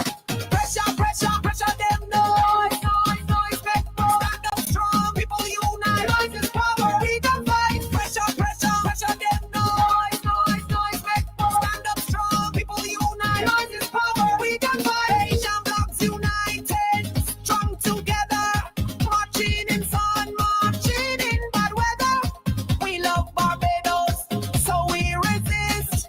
Noise is the weapon they can't dismiss. If this is noise, then make more eyes. Noise is how we rise. Bring your drum, your whistle, your gun shell clear. Back over spoon, let them all hear. If this is noise, then make more eyes. Noise is how we rise. Bring your drum, your whistle, your gun shell clear. Back over spoon, let them all hear. Drum in your hand, whistle in your teeth. Gun shell blow, feel the pressure beat. Back over glass, spoon strike the sky. Noise is the language, freedom reply. Noise, noise, noise. Beat them pot, beat them pot. Noise, noise, noise. Till can't stop the people lot. Bad governance, yeah, all we got. Noise mash up silence in every town. From Kensington Marsh to Broad Street Square. Noise tell the leaders the people care. Pride is power, people is power. We rising strong in the final hour. Bring your drum, your whistle, your gun shell, yeah. Back over spoon, let them all hear. If this is noise, then make more noise. Noise is spoken noise. Bring your drum, your whistle, your gun shell clear. Back over spoon, let them all hear. If this is noise, then make more noise. Bye-bye. See you on Friday. Bye-bye, guys.